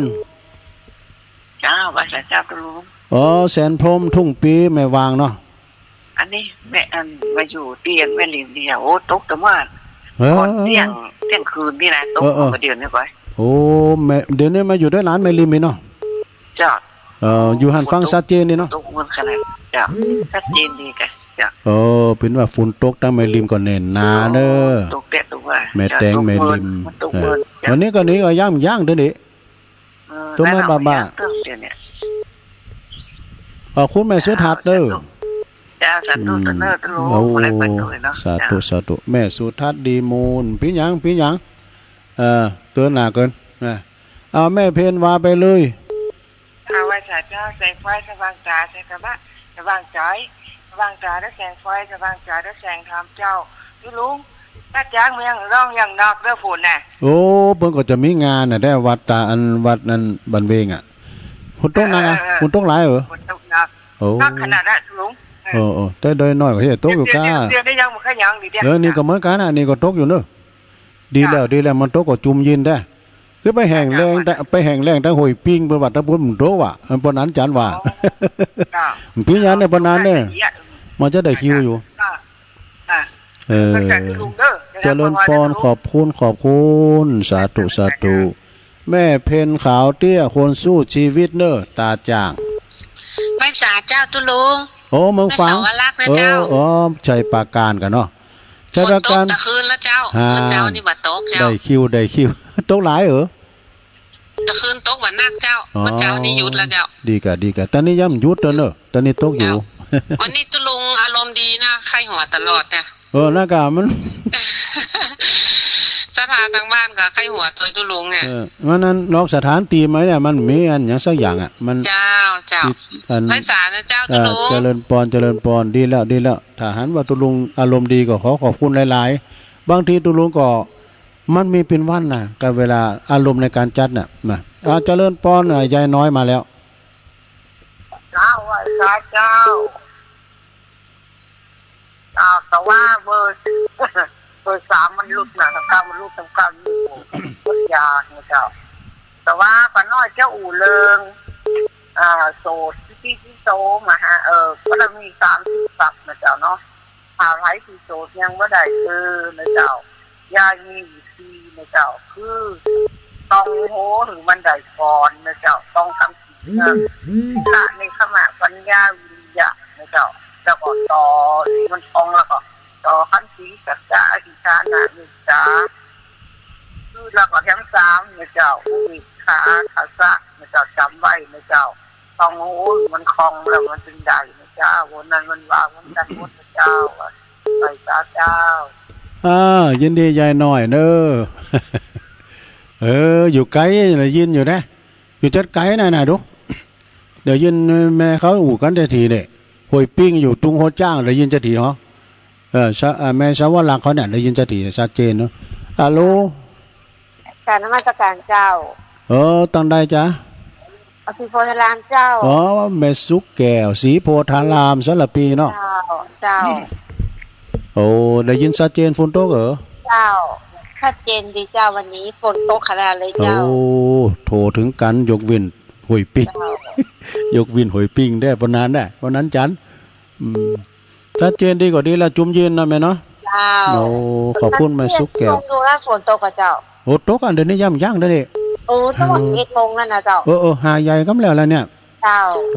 ดีละจุ่มเย็นใครมาตกตั้งบ้านเฮาบ่นอนน้ำทิ่มพนังเด้อสาธุ0899555656ตามเมืองฟางอย่างมาเด้อเจริญปอนวันนี้เจ้าต้องได้จ้ะอันบันที่ซ่อนนะครับเจ้า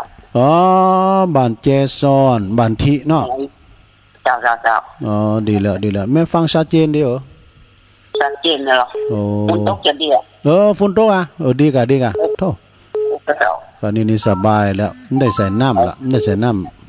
ำใยละมันน้อยๆต้องมัน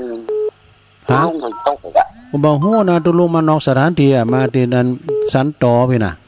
ที่นี่ตกดีขนาดเลยแม่ตกหลายน้ำเพิ่นละไปตกขนาดที่นี่ตกแน่นนาเนี่ยปวดโตหาอึงหาเขากำแล้วกันตกหลายอย่างฟ้ากันเลยตึงลุมโดยปวดลุมปึ้งเต้นแม่บ้านเขาไปหมดเหลือกระโคงมันมันตกถ้ามันนานเนี่ยแต่มันก็หลายไปตัวนี้ลุมเหมือนกันเลยหลายมันเก่ง เอาละขอบคุณนะแม่เด้อแจซ่อนหอยยาบแจซ่อนพุ่นนะเอิ้นบ่ได้ไอ้เวียงยองมาเด้อเวียงยองโทรมาฮ้องกะไอ้เวียงยองนี่เพิ่นก็เป็นแฟนรายการตุลุงนะเจริญปอน ภาษาเจ้าตุลุง ตั้งได้จ้ะ มันมอลำปางเจ้า โอ้พี่น้องบ้านหมอลำปางฟังจากบุญญาวาสเนาะ เจ้าไม่อ้อยเจ้า แม่อ้อยเนาะชัดเจนเด้อแม่อ้อยฝนตกฝนตกอ่ะ ชัดเจนดี ดีละฟังไปติ๊กๆก็เดียวก็ฟังมาหาต่อเด้อ ออกมาขายของ โอ้เป็นว่าเพิ่นเป็นแม่กล้าเด้อกล้าแม่นไขมานเด้อ เจ้า แม่นไขมานเงินได้น้องทองไหลมาจะกล้าได้มันได้นั่นก็อยู่ที่ปิยาวาจาเด้อยิ้มแย้มแจ่มใส ฝนตกขึ้นหัว ฝนตกขึ้นหัวอ่ะ เจ้า ดีละยิ้ม วัดเจดีย์เช้าเนี่ย อ๋อดูวันน่ะวัดเจดีย์ซาวตุลุงก็เคยไปก็หลวงพ่อไปสู่มาครูบาอาจารย์จ้ะ เจ้า ขอบคุณนะแม่อ้อยเด้อสาธุ เจ้าเป็นกำลังใจนะตุลุงเจ้า เจริญปอนหับสายจนท่านมาหาจะมาเนาะหับสายไปเลยท่านมาหาได้ยินแล้วก็มา ภา เด้อ ษาเจ้า แม่ เป็นจันทีบ้านมะกอกเลยเจ้ามาสร้างเจ้า อ๋อแม่จันสีเสียงดังฟังชัดดี ผมไม่ฟังซักอ่ะ ป่วยต้องซัก ฝนตกฝนตกโหฝ่ากะ โอ้ฝนตกอ่ะฝนตกหลาย ฝนตกจะนัดเนี่ยตกได้ตั้งดึงคืนมาแล้ว แต่ลมมันบ่แห้งแต่ฟังนั่นนะ ดีเย็นมีลมโอ้ยดีใจที่ถ้าได้ไกวหมดอาจารย์ ก็ย่างที่หอยปิ้งอ่ะบนนั้นว่าบนนั้นจัน แตะอยู่เนี่ย บนนั้นจันหอยปิ้งนี่มีเถอะมันได้คิวดันบนนั้นเด้อบ่ได้ตกโหเนาะ เจอบนนั้น เดือนวัน15เดือนปีเนี่ย15วันที่15เนี่ยบุญหนักนะที่วัดกูวัดเนี่ยหลวงปกติที่เมืองเปล่าว่าสาหะตัวก่อนกะจัดผ้าป่าคืนเนาะไปซื้อกับเบิกมุงโบสถ์เนี่ยเนาะตามวันที่15เหมือนกันแต่หลายปีเนาะพระบาทก็ดีไฟ พระบาทก็วันที่22 23เด้อ มันมีงานมันเด็กไม่เขาไปนอนไง ก็สาธุ เป็นปิงเนี่ยไม่ต้องไปพระบาทแต่วัน8ค่ำเที่ยง8ค่ำออกไปค่ำใน8บันกอกนะ โอ บัน เค กอกอ่ะ ขอบคุณมาจันสีหลายๆเด้อ ไปสาหัสการทุกการดีๆเด้อ เหมือนกันเจ้าก่อนเอิ้นไปตางงานแม่วันบันกอกแม่เสมเขาอ่ะนะแม่อัมพาแม่อัมพันธ์ยานัตตัน เจ้า แม่หลงแม่หลงสายฝนมาท่ามกลางสายฮะ บ้านดอยเจ้า โอ้ขอโทษแม่ครูฟองจันเขียวหน่อเมืองสาธุโอ้บ้านดอยน้อย บ้านเราก็ตกแนกเหมือนกันเจ้า บ้านเฮาก็ตกเจ้า โอ้ดีแล้วกะแต่นี่ได้หดน้ำอ่ะเดี๋ยววันนั้นว่าตุลุงน่ะมาได้หดน้ำดอกกันนะโหวันพาเขาพอใกล้น่ะ เจ้า ฝนตกก็ได้คิวแล้วเนาะ ตกหลายอย่างอีดีกะ มีถ้าอย่าทั่วกันแต่ ถ้าได้โทรกันได้ยกวินหวยปิง เจ้า ขอบคุณแม่ครูเด้อสาธุแม่ครูฟองจันเขียวหน่อเมืองโอ้วันศีลเปิดมาวัดกุศิลป์เด้อแม่ครูเขาน่ะแม่นอนี่ไปทางบ้านดูเพิ่น เจ้ารู้ฟังอยู่เด้อ แม่ตาใน เจ้าโฮมมันจะนายเจ้า แม่แจ้ห่มฝนตกแม่ ฝนตกบ่ ฝนตกอ่ะ ฝนตกนอนรับยินเนาะมันตกเป็นแต่ว่าเจ้า ตกอยู่ก็ดีแล้วตกว่าแล้วเหรอแจ้ห่มแม่ แต่ว่าก็เจ้า มาแต่ว่าเนี่ย มาก็มาชั้นเพลที่บ้านโยมแม่ของท่านพระครูมาชั้นเพลหันแล้วก็พอดีก็มารับการฆราวะนะเปิ้นสุมาฆราวะอาจารย์พระครูที่วัดดอนจันทน์เนาะปุ่นเต็มวิหารนะเปิ้นสุมาฆราวะที่แรกเพิ่นจะไปปุ่นน่ะก็ไปที่วัดปักตั้งเจริญอาจารย์ว่ามันต้องมาเฮาจะไปหาหน่อยก็เอาเจริญปอนเจริญปอนติดแล้วแม่โอ้เข้ามาใหม่เด้อไปพักสายไปนี่เอามาใหม่เจริญปอนมาจะตายครับ โอ้หลวงตากฤษหลวงพ่อกฤษมาแล้วปางโม่เชียงดาวครับเชียงดาวอากาศเย็นนะพ่อนะฝนตกไหมไม่ตกตกตอนเย็นมั้งอ๋อดีกันตอนนี้ไม่ตกแต่อากาศเย็นนะต้องห่มผ้าหนาวครับมาจะขายครับโอ้ขอบคุณครับหลวงพ่อครับหลวงพ่อกฤษหลวงพ่อกฤษจากปางโม่เชียงดาวนะอาจารย์นิพนธ์เมื่อวานนี้ผมก็กายมาน่ะผ่านมาน่ะเจริญปอนไปสาธุลุงอ๋อปบุญตานะ วนมาตกลุงตะบุญอ่ะ บ้านเฮาฝนตกอันบ้านปอ มันเฮาก็มีนิดหน่อยมีชัดๆเลยน่ะ มันใจมันขึ้นแล้วนี่กะว่านี่ยังไม่ครูว่าตกหนักนะต่างงานตาจ้างแม่เพียนบอกว่าตกหลายอยู่ดอก เดี๋ยวท่านไปงานปุ้นก็มีงานปุ้นมีงานกะ ที่นี่ก็มีงานนะกะที่อันทุ่งเศรษฐีอันบ้านปังบ้านนั้นนี่กะที่เรื่องป่าเป่าไว้นะบ้านสันตอบ้านสันตอเพิ่นแปลงวัดใหม่ไปองก็มีตุลุงกับท่านอาจารย์พระครูอภิวัฒนวิกรมมากัน2ก้อแล้วท่านมหาเพิ่นมาก่อนแล้วท่านมหาเพิ่นมาก่อนแล้วก็กับเจ้าสำนักเปิ้นน่ะกะ4ก้อ4ตุนวันนี้ฝนตกอีมันได้ชั้นเข่าให้กะตุลุงก็เกมตุลุงก็เกมมาหันซ่องๆนะเอาปันก็คูณ2เอากะเนาะเจริญปอนเจริญปอนที่แล้วไหมที่ไหนฮัลโหลเจริญปอนติดแล้วแม่อยู่ไหนต้มหลายหรอแม่ต้มหลายกันนี่ต้มหลายกำแล้วแหละเดี๋ยวนี้อ่อยเพราะหลายละแม่วันมันบักของเนยนี่แม่วันแม่วันมาแล้วทั้งบ้านเฮาบนต้มหลายแม่วันได้กันดีกะได้เดี๋ยวนี้ยังมามันยังมานี่ก็นี่ตกสินะนี่ก็น่ะคุณตกอยู่แมงเมาโอ้แมงเมามาแล้วเดี๋ยวนี้นะเอาแต่ปิดไฟก็ไม่ได้นี่เดี๋ยวก็แมงเมากำลังมาดูแม่วันสบายดีเนาะยินดีแม่วันหลายๆเด้อแม่เสียมของลูกหลานนี่แม่เสียมมันลูกเดียวนี่แม่เสียมบ้านกอกเจริญปอนไปสาธุลุงพี่น้องบ้านไกลหน้าหน่อยหน้าแดงเมืองนานมาแล้วปานนั้นประเสริฐนะมาอีกแล้วติดตามเราฟังดูตลอดครับน้องฝนตกครับฟังเราลูกมันใจเทศของมันนี่ครับฝนตกก็ครับลุงตอนนี้ตกหลายเนี่ยปานนั้นเนี่ยตกหนักกันแล้วแหละตอนนี้ก็ตกขนาดนักครับตั้งแต่5 ทุ่มมาครับเดี๋ยวนี้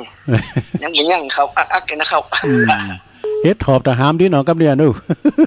เข้าอันนี้ก็อย่าออกนอกพักไฟใช้ยากับพงดีโตอาหารตามฤดูกาลครับยังฤดูกาลอาหารมาจากฟ้าอาหารมาจากฟ้าแม่จันโดนใส่ว่าอาหารมาจากเมืองฟ้าตุลุงครับกำลังใจขอบคุณเด้อดีมีสุขเด้อครับภาษาขอดีครับเจ็บได้เป็นครับของบุญคำบุญจูบุญพระบุญเจ้าฮักสงฆ์สาธุดีมีสุขอันยังเป็นลมโพลมไส้แก้วสุขต่อไปครับสาธุไผเป็นโยมไผเป็นตุปานนั้นนี่ปอนเพิ่นเน็ตแต่0800เจริญปอนไปสาเจ้าตุลุงอยู่ตอนใดจ้าแม่จ่ายเจ้าแม่กำนันใจบ้านน้ำลัดบ้านเป็นวัดตุลุงกินหญ้าให้เด้อกินหญ้าให้ขายขอบขายโค้งนักขนาดล่ะตอนนั้นก็ตกเจ้าดีแล้วโตจุ่มเด้อยิ่งใจเมื่อค่ำต่อตะเดียวนี่จ้ะปกติว่าเราว่างในพยากรณ์ก่อนแน่เนี่ย5 ถึง 8นี่นะแม่จันโดนสายบอกว่า5 ถึง 8เด้อตุเราว่างเด้อเอาแต่เฮ้ยโตเน่นใจได้บ้านเฮาก็ตกหลายน้ำทิพย์พนังวันที่เก่าวันนี้ก็อยู่ในยูมพวกก็วางศิลาเลิกแล้วการแล้วงานก็จะไปนอนห่วยไม่ดื้อแฮมกั้มเนี่ยกะ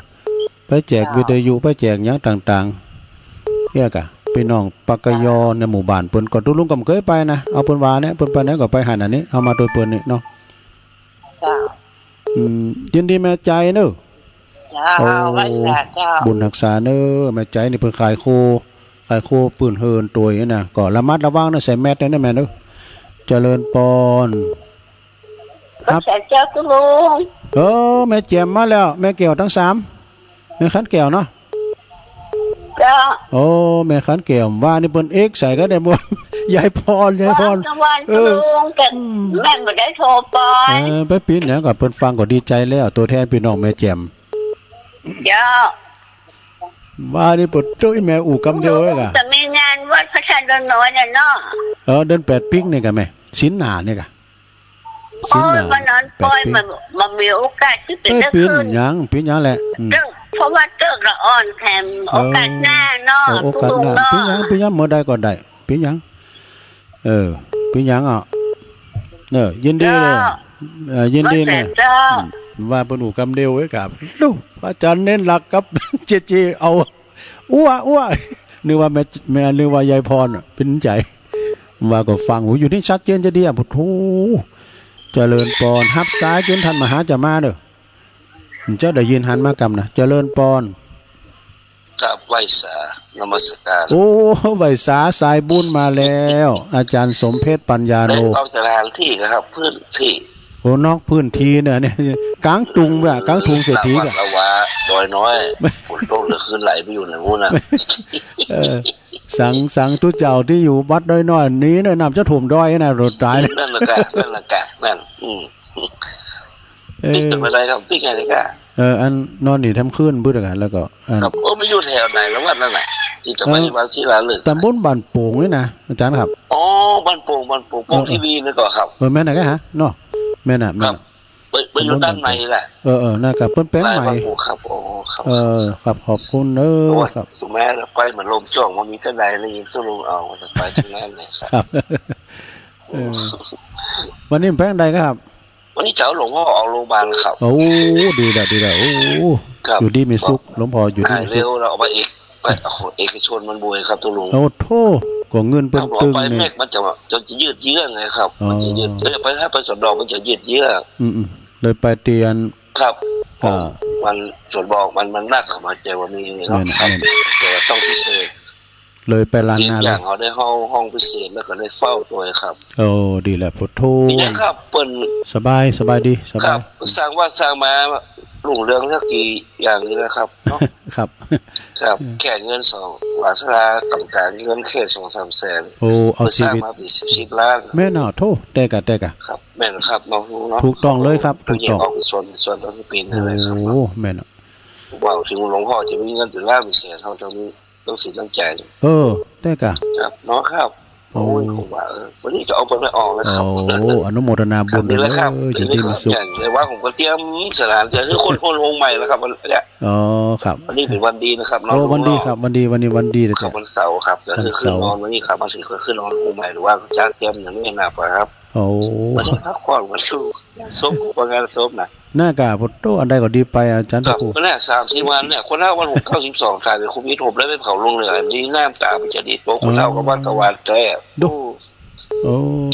เนี่ยน่าสนใจครับลงโควิดนะครับเนาะโอ้นั่นน่ะครับผมโรคเลยครับผมรักษาสุขภาพแล้วลงเลิศทางไกลครับไหวสาครับขอบคุณครับผมครับอยู่ดีมีสุขครับสาธุโอ้นี่สายบุญอาจารย์ท่านพระอาจารย์สมเพชรปัญญาโนเปิ้นดูแลครูบาวันนี้เปิ้นเอาครูบาออกห้องยาแล้วโอ้อยู่ดีมีสุขหลวงพ่อพระครูพุทธิธรรมรัตน์ได้ยินแล้วแม่อยู่ไหนแม่อยู่ป่าไผ่แจ้จ้างเลยจ้ะป่าไผ่แจ้จ้างลำปางเนาะแม่ก้อยจ้ะแม่ก้อยแม่ก้อยเจ้าแม่อ้อยเดี๋ยวนี้แม่ก้อยโตกันหมดอะไรอันนี้นะตอนโตกันหมดแม่เอ้ยแม่ฟังบุญญาวานเนาะตกเยอะเลยเดี๋ยวได้ยินซัดอยู่จ้ะฝนตกก็ได้ยินซัดอยู่ชัดเจนอยู่เนาะแต่มันมีฝ่าห้องแต่นี่ก็น่ะฝนตกดีมีฝ่าห้องได้ยินซัดอยู่ขอบคุณแม่ก้อยเนอะแม่ก้อยเท่าสาธุไปตั้งแม่ครูลาวันบุญตวยแล้วก็แม่สุมาไม่ได้อ่านชื่อแม่สุมาลังกาพินเจริญปอนแอบได้สัตว์เจ้าตะลุงอันนี้แม่สีทอนกันเนี่ยเนาะเชียงป้อยแม่สีทอนหนองบัวชัยปราการเนาะฝนตกกับตะลุงโอ้ตกแน่นหนาเนอะตกขนาดเลยตึงลุ่มด้วยมาไขป่องมาฮับป่องก็เดินปุตูสะบุงเป๊ะมาตื่นนอนถึงเป๊ะเนาะตำปุตกหลายอยู่กะหลายจ้าตกสิแม่สว่าเราก็ว่าฝนตกอยู่ไอ้น่ะตกบ่หลายจ้าชัดเจนดีเด้อตะลุงขอบคุณบุญรักษาแม่จ้าวันสาเจ้าเอาทำสัก2-3 สายสาท่านมหามาแล้วนิมนต์นะครับท่านมหานะครับเจริญปอน กราบนมัสการครับรอบสองครับ รอบสองเอา เดี๋ยวผมเป็นเต่าเดี๋ยวนี้ฮะ ฮะ เดี๋ยวนี้ผมเป็นเต่านะตั้งเหนือตั้งใต้นี่เป็นหงส์หมดเลยเดี๋ยวผมเป็นเต่าละ จะไปปากเนอะนะจะไปปากเขาเขียนติดรถว่าจะไปปากนั่นกะบัดได้อย่าอีจะต้องแถลงข่าวตั้งอากาศเลย ให้ ผมก็ ปาก อา อะทุลุง ฮะ ให้ทวง ไข่ท่วงเนาะเป็นเต่า ครับผม เต่าน้องน้ำแห้งนี่ มันได้คิวเตอปะนั้นนู่ ครับครับ สาธุปะนั้นอันเปิดมาประทงมันเดี๋ยวนี้ผมเป็นเต่าเนี่ยผมมาได้ฝนมาตกอ่ะนะมันเต้นเตอปะนั้นมันได้คิวเตอเนาะเอาแล้วศรัทธาญาติโยมทั้งหลายไปก็มนไปเนาะตุลุงก็จะยอบย่างให้กันเนอยอบย่างก่อนก็เดี๋ยวก็จะไปนิมนต์ท่านมาหามาเข้ารายการจะได้มื้อนี้เป็นล่ำเวลาประมาณเป็น10นาทีโอ้20นาทีแล้วกะดุเอาเตอีกกันเนาะญาติโยมเนาะขอพักกันเดียวก่อนเจริญปอน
เอาแล้วศรัทธาญาติโยมทั้งหลาย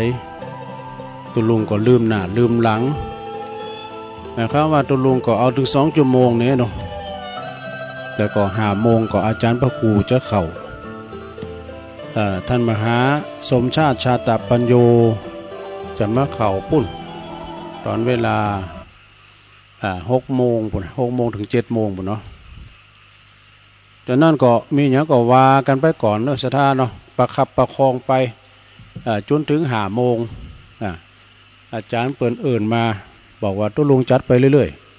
ๆก็ตุลุงก็จะจัดไปทำกรรมหนึ่งเนาะจนถึงประคับประคองไปถึง5 โมงนะศรัทธาญาติโยมทั้งหลาย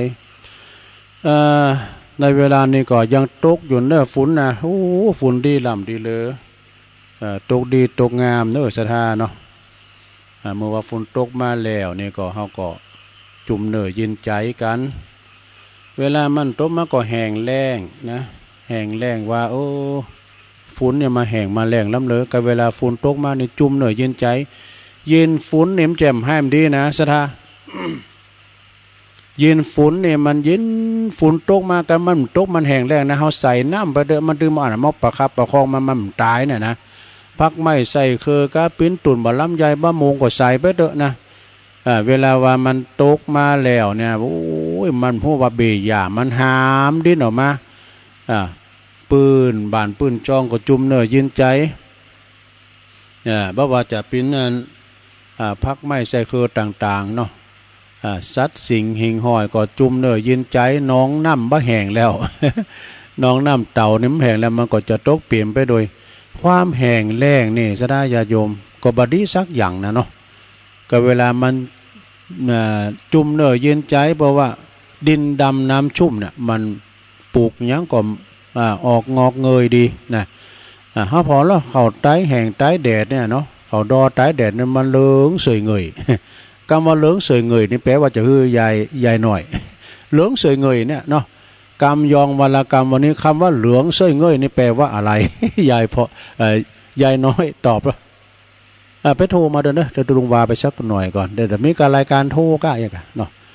โยมก็โทรมาติ๊กอาจารย์บอกว่าประคับประคองไปถึง5 โมงก่อนตัวลุง5 โมงผมจะเข้านะก็จะมาอุกันเรื่องตาลสักหน่อยเนาะตาณปาลามีบุญจะเกิดขึ้นได้เมื่อเฮาเห็นตาลศีละปาลามีบุญจะเกิดขึ้นได้เมื่อเฮารักษาศีลภาวนาปาลามีบุญจะเกิดขึ้นได้เมื่อเฮาเจริญเมตตาภาวนาเนาะ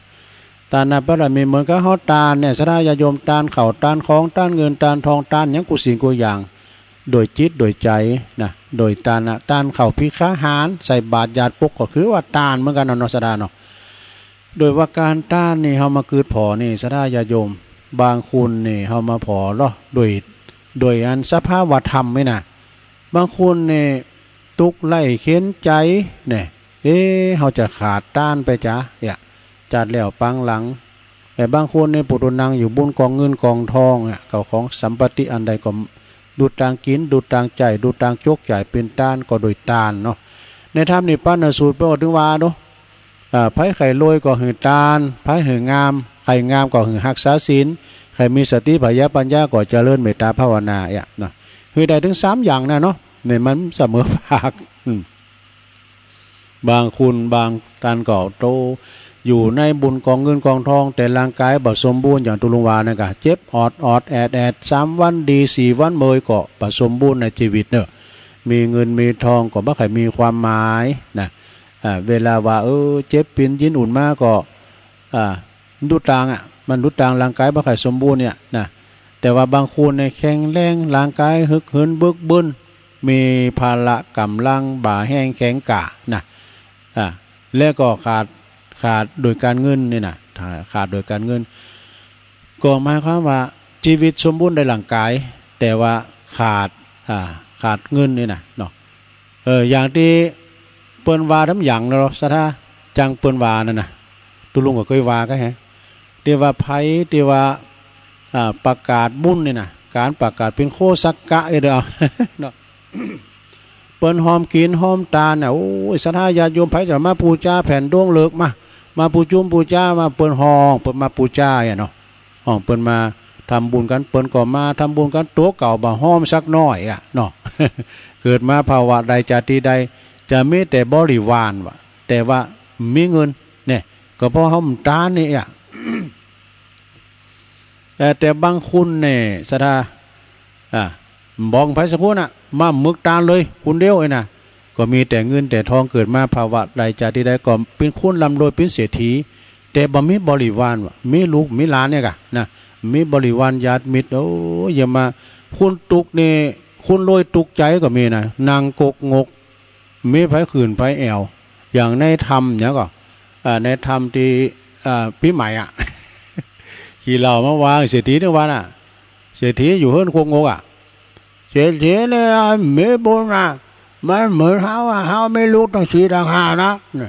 แต่กันเนาะจะ ศรษฐีมีเงินมีทองอ่ะตายไปเขาปกเขาหอมอ่ะ ขี้เหล้านะเฮานะเฮาถึงแม้ว่าเฮาไม่รู้ไม่เก่าเฮาได้กินเหล้า ขี้เหล้าถึงวันไปเลยนะเฮาไม่รู้ไม่เก่าเฮาได้กินเหล้า เศรษฐีมีเงินมีทองได้มีลูกอ่ะด้อยวาสนามันไปว่าเสียดีเนี่ยในธรรมนะก็เนี่ยในธรรมปีใหม่เนี่ยนะทำปีใหม่รถเครื่องเริ่มมาแล้วเนอะไผ่มูนาเนี่ยผ่านไปเห็นเลี้ยวขอสักคำมันไก่หุ่นตั้งอยู่เนอะสถานนี่นะวัดนี่นะรถไก่ไปไก่มาก็หันอยู่แล้วก็บางคนนี่บางหืดตาลหืดตาลอย่างเดียวเลยก็ฮะบอกถึงบอกกินบอกตานด้วยเนี่ยลืมไปละบอกเปิ้นมาทำบุญโดยโตก็ทำตนบุญโดยนะอันนั้นได้ถึง2อย่างนั่นได้ถึงบริวารสมบัติแล้วก็มีถึงสมบัติพระสถานด้วยนะแล้วก็บางคนถึงบอกเก่าอย่างสักอย่างอ่ะนะบอกเก่าอย่างสักอย่างตานก็ตานบอกพระสักคุณอ่ะทุกไล่เขียนใจกำเบื่อหมอขอกินว่าอันนี้ในธรรมนะสดาญาโยมนะอันถึงธรรมในธรรมนะก็ถ้าอย่าอ่านแต่สดาบางคนในทุกไล่เขียนใจเมื่อก่อนตุลุงไปเอางานพระบาทตากผ้างานพระพุทธบาทตากผ้าตอนนั้นนี่ยังเป็นคุ้นบานอยู่นะเป็นฆราวาสญาติโยมเป็นวัยรุ่นอยู่ก็ให้เนาะไปหันแม่บนนางเฝ้าไว้แล้วก็ปูสาเดน่าสลานะแล้วเปิ้นเอาเด็กโหตัวแล้วอ่อนในเตี้ยมได้นะแผบตาอยู่หยาบยาวๆโหโหใหญ่ขนาดแล้วก็ตัวนี่มันพอใหญ่นะ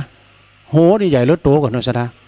แล้วเปิ้นไปหอมกันนะโอ้ขนาดพิการเป็นคนวิกลจริตอย่างนี้ยังเลี้ยงแม่อยู่นะแม่เปิ้นก็วีอยู่หานี้วีรูปนะแล้วก็แผบตาหยาบอย่าโอ้อันนี้ก็เป็นนั่นเป็นตัวนี่กระโผนี่โหแต่ใหญ่หรือตัวก็ดีเหมือนกันออกงานวัดใด ตู้ไข่ปิ้นย่านใกล้ได้ออกงานวัดใดเนี่ยสดาญาโยมเนาะเขาสั่งบุญมาเหมือนกันนะบางคนก็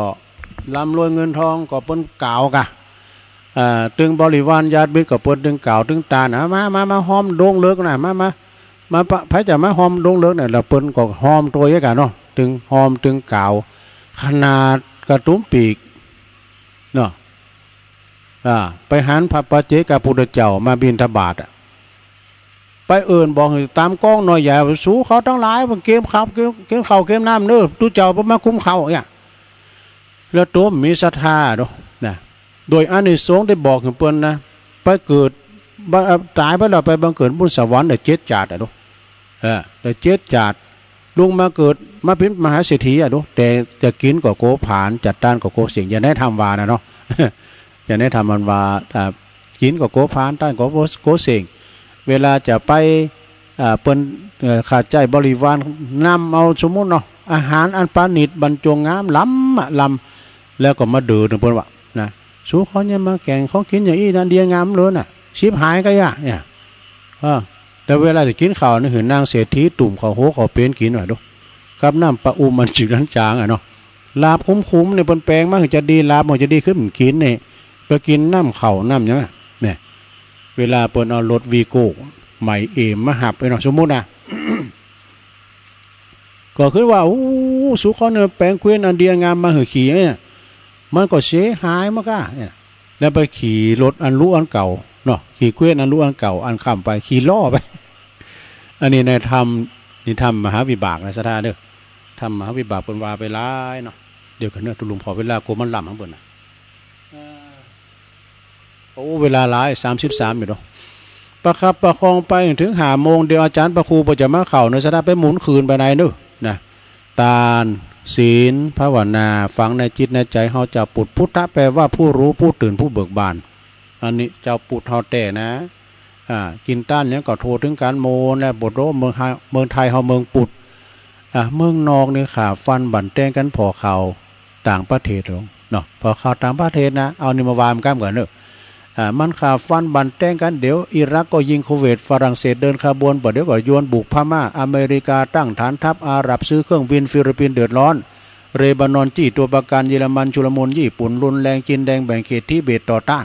เนปาลสูญเสียอินเดียกู้หนี้เกาหลีตึงเครียดโซเวียตยิ่งใหญ่ไทยแลนด์พัฒนาสาธุหลวงไหวแล้วอันนี้เป็นกำปอนเป็นกำปอนอันนี้เป็นกำปอนนะหลวงไหวแล้วเป็นกำมนกำงานไหนหลวงเนาะอิรักยิงโควิดเป็นกำมนกำงานตัวลุงจำไปออกงานแล้วเอาไปเราอันคุณเถ่าฟังตัวในอู่ไปเลยมันเป็นกำมนกำงานบ่ได้มันจะเป็นธรรมะธรรมโมอย่างเงี้ยหลวงเอ้ยนะฟังเอามนได้เนี่ยสนามเมืองไทยเราเนี่ยเป็นเมืองที่พัฒนาลูกเดียวเปลี่ยนสนามรบเป็นสนามการค้าเปลี่ยนสนามม้าเป็นสนามมวยเป็นสนามม้าเป็นสนามมวยเป็นหอยล็อกเป็นหอยปิงปองเนี่ยมันสถานที่เขาแต่งมันบาดถูกเขาเอาปิงปองตักเอากำฟันแหน่แต่บ่แป้เคืองหมุนบ่เหลือปีนานรุ่นเหลือกะเตียวกล่อมดังนั้นก็ศรัทธาญาติโยมโดยตานศีลภาวนาก็ฟังในจิตในใจเนอะเฮาเจ้าปุดมีการมีงานวันผูกวันฮือในตัวแล้วก็พี่น้องต่างบ้านห่วยไม่เดินเนอะห่วยไม่เดิมพุกคืนก็ปะกันวันฮือกันเนาะเดี๋ยวกันเนอะสายนี่เปิ้นเข้ามาอาจารย์เน้นหลักนี่ไงเจริญปอนเจ้าได้สาเจ้าตัวก็มีอารมณ์ดีเนาะตามสถานตีเนี่ยมันแค่กินยาพิษซองจ้ะมันมีอุตสาวเนอะอุ้ยเสาคุ้มตะวันกะเจ้าฝนตกคืนหัวตกโอ้ดีกะฝนตกเนี่ยดีแล้วเนาะตกตั้งแต่มันแรงแต่วายอ่ะคืนหัวดีแล้วใหญ่ต้องตัว5น้อยน่ะแล้วนี่ก็แรงว่านี่ก็ตกหลายเหมือนกันนี่ก็ตกสิอยู่เนอะนี่นะตกน้ำเม็ดอยู่เหมือนกันน่ะต้องตัว5ใหญ่ก็ต้องตัวโตไปแม่นมันหลังแต่ตัวลงเนอะสารสุขภาพเนอะหนาวอุ้ยเสาเนอะอุ้ยเสานี่เปิ้นก็ฝากปัจจัยส่วนก็มาหอมฝากอันแม่จันแสง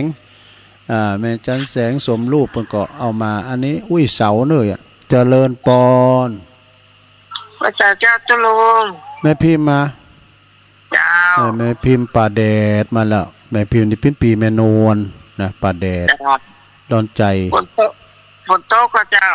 โอ้ตกขนาดเลยนะแม่เด้อตอนนี้นะแน่นหนาแหละโทษโอ้มาเดียวกันนะตกหลายแต่ยกเว้นนั้นหอยปิ้งว่ะหอยปิ้งตกหน่อยเดียวอ่ะผมก็เป็นเต่าในตุลุงขอบคุณแม่พิมพ์เด้อบุญรักษาสาธุแม่พิมพ์นี่เปิ้นแม่พิมพ์นี่เปิ้นเป็นปีแม่นวลดอนชัยเจริญปอนรถหับสายเลยเนาะแต่เหลือเวลาหลายละครับตุลุงปนันป้านะให้จำได้เจ้ฮะจำได้ปอเกตที่ยะได้ให้หัวกำปอนตะกี้ให้หัวกำปอนตะกี้กำปอนมือเนี่ยออกมาปานปอนบุญกรรมเนี่ยเนาะกันละมันน้องสถานที่ถ้าได้กินยาพิษซองนะวันนี้เขาว่าอารมณ์ดีน้ำเหลือว่ะมันอยู่ที่ธรรมชาติอ่ะฟังเขตห้องเดือดแล้วพอเขตเลยเหมือนเขาอยู่ห่างน้ำก่อนนั่นเนาะอยู่กลางทุ่งเศรษฐีอ่ะนะขอบคุณพอเกตมากยอนนะพอเกตทิยะนะไก่กับบ้านปนั้นจันศรีสุวรรณนะเจริญปอนไปสาธุลุงจอมหยุดครับแต่จอมหยุดพี่ใหญ่ไต่โหจอมหยุด2แผ่นดินล้ามจ้างตำบุญประตูป่าข่าวสารงานบุญเนี่ยพวกเจ้าได้ประกาศเด้อไว้ให้ที่ลังบ่นี่ครับตุลุงบ่ได้จัดที่ไหนกันเนี่ยแล้วพี่ใหญ่ที่สันตอพี่กะเวงป่าเป่าพี่นะเดี๋ยวยินให้พูดกันนะฝนตกบ้านเฮานี่ก็ตกขึ้นหุ่งเหมือนกันนั่นแหละดีกะเพิ่นตกหนักเหมือนกันได้โอ้หนักโธ่รถเครื่องมือมั่งเขาซ้ออึ้งมาออกเสาไฟฟ้าโธ่รถเครื่องซ้ออึ้งอึ้งมันจะมาเสาไฟฟ้าก็คือมันจะมากินแม่งอะกะแม่งเมาก็แม่งเต็มโรคแม่งไฟจริงอะเปิดปองอยู่บนเรือนที่2ก็รถไก่ไปไก่มาเนี่ยเขาเก็บอึ้งอ่ะไปตามธรรมชาติเด้ ตะกี้กายไปที่วัดตุลุงการก็ให้ไปเก็บอึ่งเนี่ยตุลุงว่าบ่เลี้ยวซะแล้วอ่ะโอ้วันนี้จัดไก่เนาะ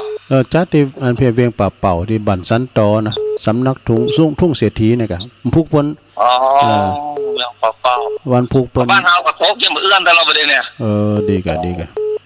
ให้ตกทั่วกันหมดเนาะตุลุงเนาะถ้าตัวกันหมดนะยกเว้นนั้นหอยปิ้งอ่ะ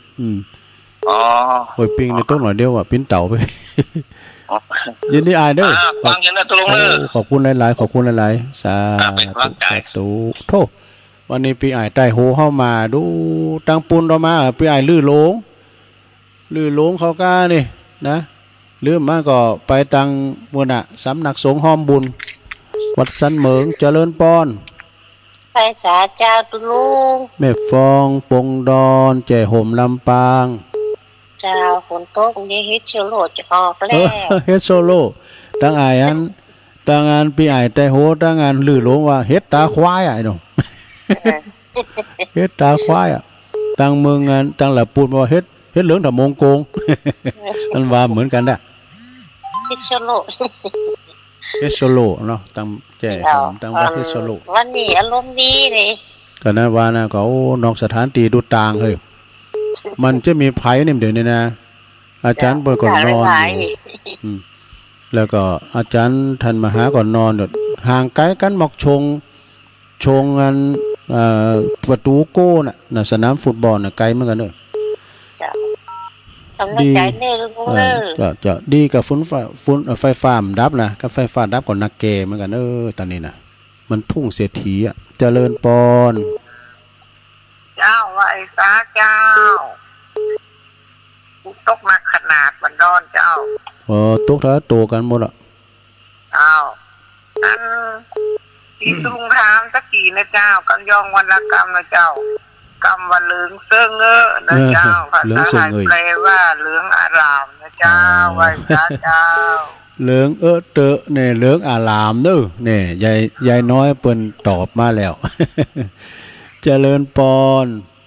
ครับภาษาเวลาฝนตกตลอดคืนอึ่งอ่องไหวสาสายบุญมาแล้วครับอยู่สันต่อเนาะครับอยู่สันต่ออยู่สันต่อวันนี้ถ่ายทอดวันเดียวกันวันนี้มันถ่ายเดิมพุกอ่ะวันวางศิลาฤกษ์วันพุกวันวางศิลาฤกษ์เนาะครับวันนี้วันห่างอยู่ครับวันนี้วันห่างกันอยู่ไปกันหลายตัวหลายองค์เนาะผมเปิดฟังไว้เนาะเปิดฟังไปโทรมาลุงได้ไปสร้างวัดสร้างวาใหม่ดีกับพระโทดีแท้พระโทถ้าว่าไปกับพิเศษหน้าอามาตย์เปิ้นนั่นก็ตัวที่ซอยหอยตามเปิ้นไปน่ะถูกต้องกับติดตามให้ก็จะได้ขนาดผมทรงใจผมยังมีใจนี่ได้บุญนะก็ได้บุญมีงานติดตามตัวอยู่เนาะผมกว่าที่ฐานตัวว่าเปิ้นได้ไปก่อสร้างแปลงอารามวัดวาใหม่โอ้โหได้บุญได้กุศลแต่เนาะครับถ้าเราครูชลทานไปพูดก็เปิ้นมาวันนี้ก็อุป40,000เข้ามาแต่ว่าเพิ่นให้ลายออกอากาศอ่ะว่าเพิ่นออกอากาศกันว่าเพิ่นออก6 โมงถึง 7 โมงนั่นแหละมันเป็นของเขานี่มันเป็นอย่างนี้นะ6 ถึง 7นี่นะทุกวันศุกร์อ่ะทุกวันศุกร์มันล่ะผมบ่ได้ฟังเพราะว่าตอนนั้นเขาต้องคิดอย่างอื่นเนาะติดตามถึงจนจบแล้วไหว้สาธุกุศลเนาะช่วยกันเนาะอากะอันกันจะไปห้องอ้ายกับรูปไปนานนะเป็นปีนานปีนานเลยเป็นปีนานเลยได้แต่กะปีนานจอมยุทธได้ผมที่ไม่โจดผมยังว่าเลยปีนานจอมยุทธยังว่าจะได้หายนะครับแต่เจ้านาน9 วันนะตะลุงเนาะเจ้านาน9 วันเลยขอบคุณตะลุงเนอะครับผมใบสาโมทนาบุญเนอะตุปีสมเพชรก็โทรมาแล้วเจ้าครับได้แฝงวัดแฝงวาสาธุครับพี่อาจอมหยุดในปอบนเก่าซีปลายทีบรถใดอยู่นะปั่นรถทีบใดอยู่เจริญปอนจังไม่สักเจ้าตุลุงแม่สายทองคนบ้านเดียวกันมาแล้วสักเกณฑ์อันฝนตกว่าตุลุงตกแน่นๆเด้อตกหลายกำแล้วแหละตกคืนนี่ก็ลมตึงห้องจ้ะตอนนั้นก็ตกเนาะจ้าหอยการแม่สายทองเดี๋ยวอยู่วัดสันต่อไปจ้ะเนาะอยู่สันต่อฮะอยู่สันต่อขอบคุณหลายๆเนอะโอ้หนาวกะเดี๋ยวปิดพัดลมมั้ยตุลุงนะเพราะหนาวท้องก็จะไม่ใกล้โซยนะก็จ้าจ้าต้องไม่สาเจ้าแต่เมื่อก็วัดพระบาทเท่ากันตั้งอาจารย์นพพรเพิ่นก็ออกรายการเจ เจริญปอน ไหวสาเจ้าตุลุง โอ้มาแล้วแม่จันเรือนใส ผาดพิงไป คืนคืนหุงมาจ้ะโอ้โตกันหมดแล้วเนาะ ถ้าโตกันหมดยกเว้นหอยปิงตกที่แต่ โอ้แน่แต่น่ารัก พยากรณ์เนี่ยนะก็แม่จันว่า5 ถึง 105 ถึง 8เนาะ5 ถึง 8เด้อเนี่ยวันนี้นี่เอาแต่แต้มคือแล้วเนี่ยโธ่ตกหนักแต่แต้แม่ จุ่มดินทั่วกันหมดแล้วกันนี่อาหารป่าออกหน้าเต็มหมดอ่ะ อาหารลูกเมืองฟ้าอยู่แม่จันว่านั่นก็อาหารอยู่ฟ้ามันมาตามฤดูกาลน่ะ เฮ็ดจะปะก็ออกอ่ะ เฮ็ดถอมนี่แต่หามดิหน่อยครับมื้อนี้ เฮ็ดโซโล่ โอ้งานนี่เป็นจุ่มเย็นได้นะ งานจุ่มงานยินแต่กะแล้วก็ เทวดามาหดน้ำมันจุ่มมันเย็นมันหนีฝุ่นละ โอ้ดับปิดฮ้อนได้หมดเด้อ กันว่าฝุ่นตกมานี่น่ะประหยัดน้ำมันโดยไม่ได้ใส่น้ำโซนอ่ะประหยัดไฟประหยัดแอร์ มีไฟเปิดแอร์ละจ้ะ โอ้ไม่เอาโทษห เปิ นา ด ว หน้าต่างแล้วโอ้ลมเย็นชื่นใจดีแต่แล้วเย็นเป็นใครจะรู้ ขอบคุณแม่จันหลายๆเด้อเจ้าเนาะ โอ้ยบุญรักษาสาธุวันพุธก็จะมากับประดมเขาแม่เลื่อนแม่จันเลื่อนใสเขาแม่เกศรเขาน่ะแม่เดือนเพ็ญเขาเนี่ยเพิ่นจะมานะแม่อมราเขาโยมสุภัตตาฮะอันนี้ต้องได้ปนันป้านะครับปนันป้านอินมาศมาแล้วปนันป้านอินมาศปอจานเข้ามาแล้วครับอันฝนตกมาเดียวมันเดือดย่างไปเจอแล้วตุลุงมันขึ้นแล้วในโต๊ะหลายตกในหัวค่ำเข้ามาดีแล้วน้อยลำเดียวนี้ย่างดอกดีแล้วก็ตกหลายพอดีตอนนี้แน่นน้าเนี่ยปนานเนี่ยยินดีโอ้สาธุขอบคุณปนานเด้อปนานปั้นนี่เปิ้นปิ้นปอดจานโดยละลูกเปิ้นก็ปิ้นตุเจ้าโดยปิ้นพระครูโดยนะเดี๋ยวนี้ปอได้ไหวลูกอ่ะเพราะงั้นเพราะเยอะก็ตุเจ้าปอลูกปอปิ้นตุเจ้านี่ เปิ้นก็ปิ้นจานเนี่ยเนาะปอจานไปตังปนั้นสุนทรเด้อบุญญาสิงห์ปนั้นสุนทรนี่ก็ปิ้นพี่น้องกับอันปอคุลาดแล้วก็ตังอันปิ้นพี่น้องกันถึงปอคู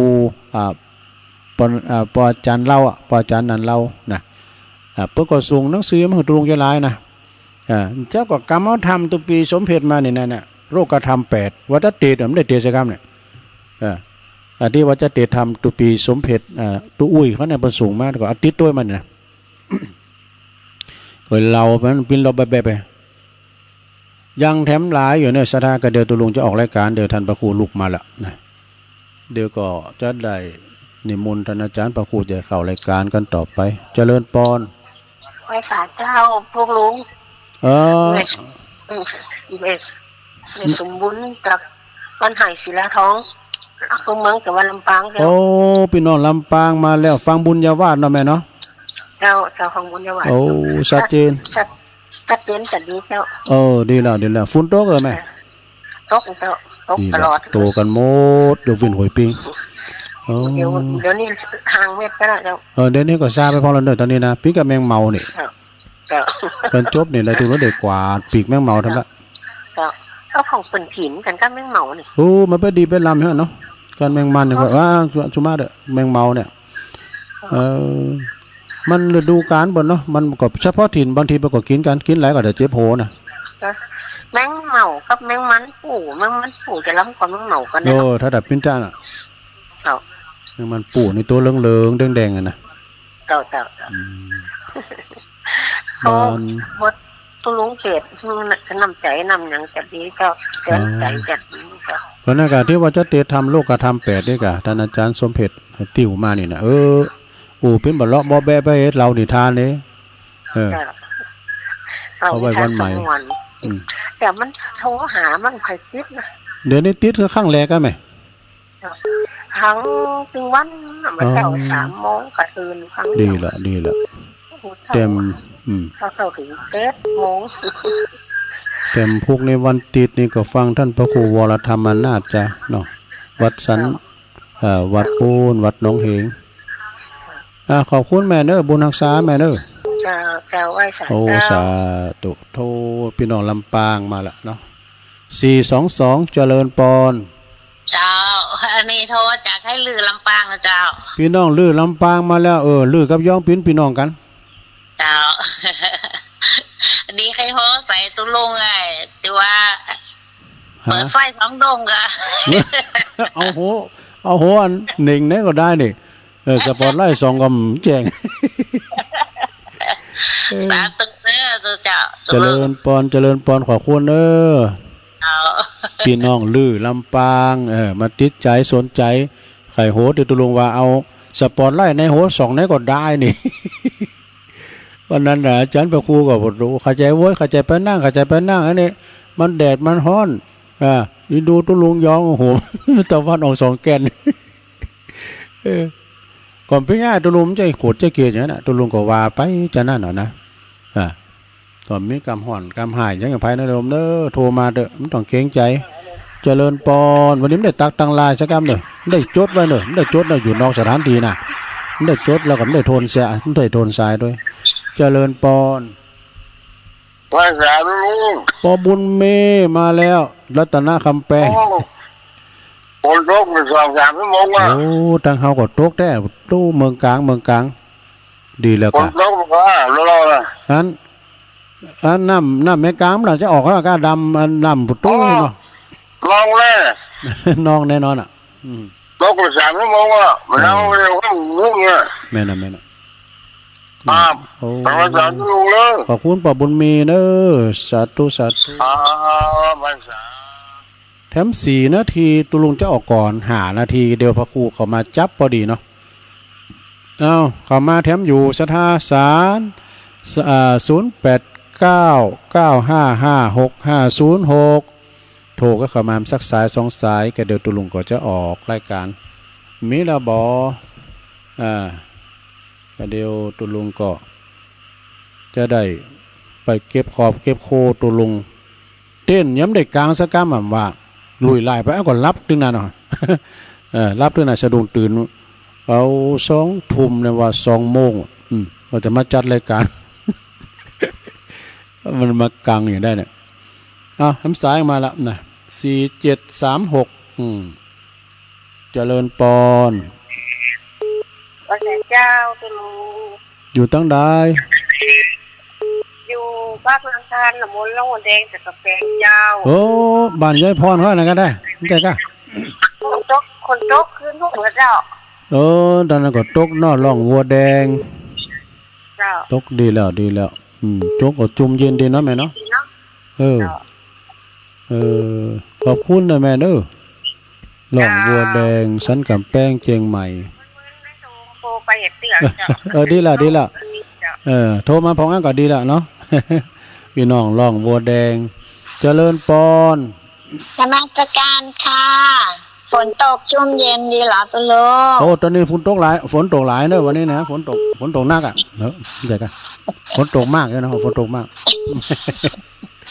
ฝนตกอย่างฟ้ากานะโยมฝนตกจ้าอันฝากโมทนาบุญด้วยนะคะตุลุงได้สาธุขอบคุณจ้าตุลุงฝากไม่รีบกลับวัดอันดอยน้ำจะท่วมดอยเอาไปสู่สงฆ์ที่อยู่บนดอยน้อยสั่งย้ายด่วนน้ำจะท่วมดอยค่ะนะมาประกาศในวันนี้ได้ยินเสียงว่าล้อก็ถ้าจะเย็นดีนะจุ่มเย็นดีจุ่มเย็นสาธุต่อไปศรัทธาเอาสมควรเวลาแล้วก็เนาะสมควรเวลาละตุลุงจะออกรายการกันเนอทำสายประมาณจับพอดี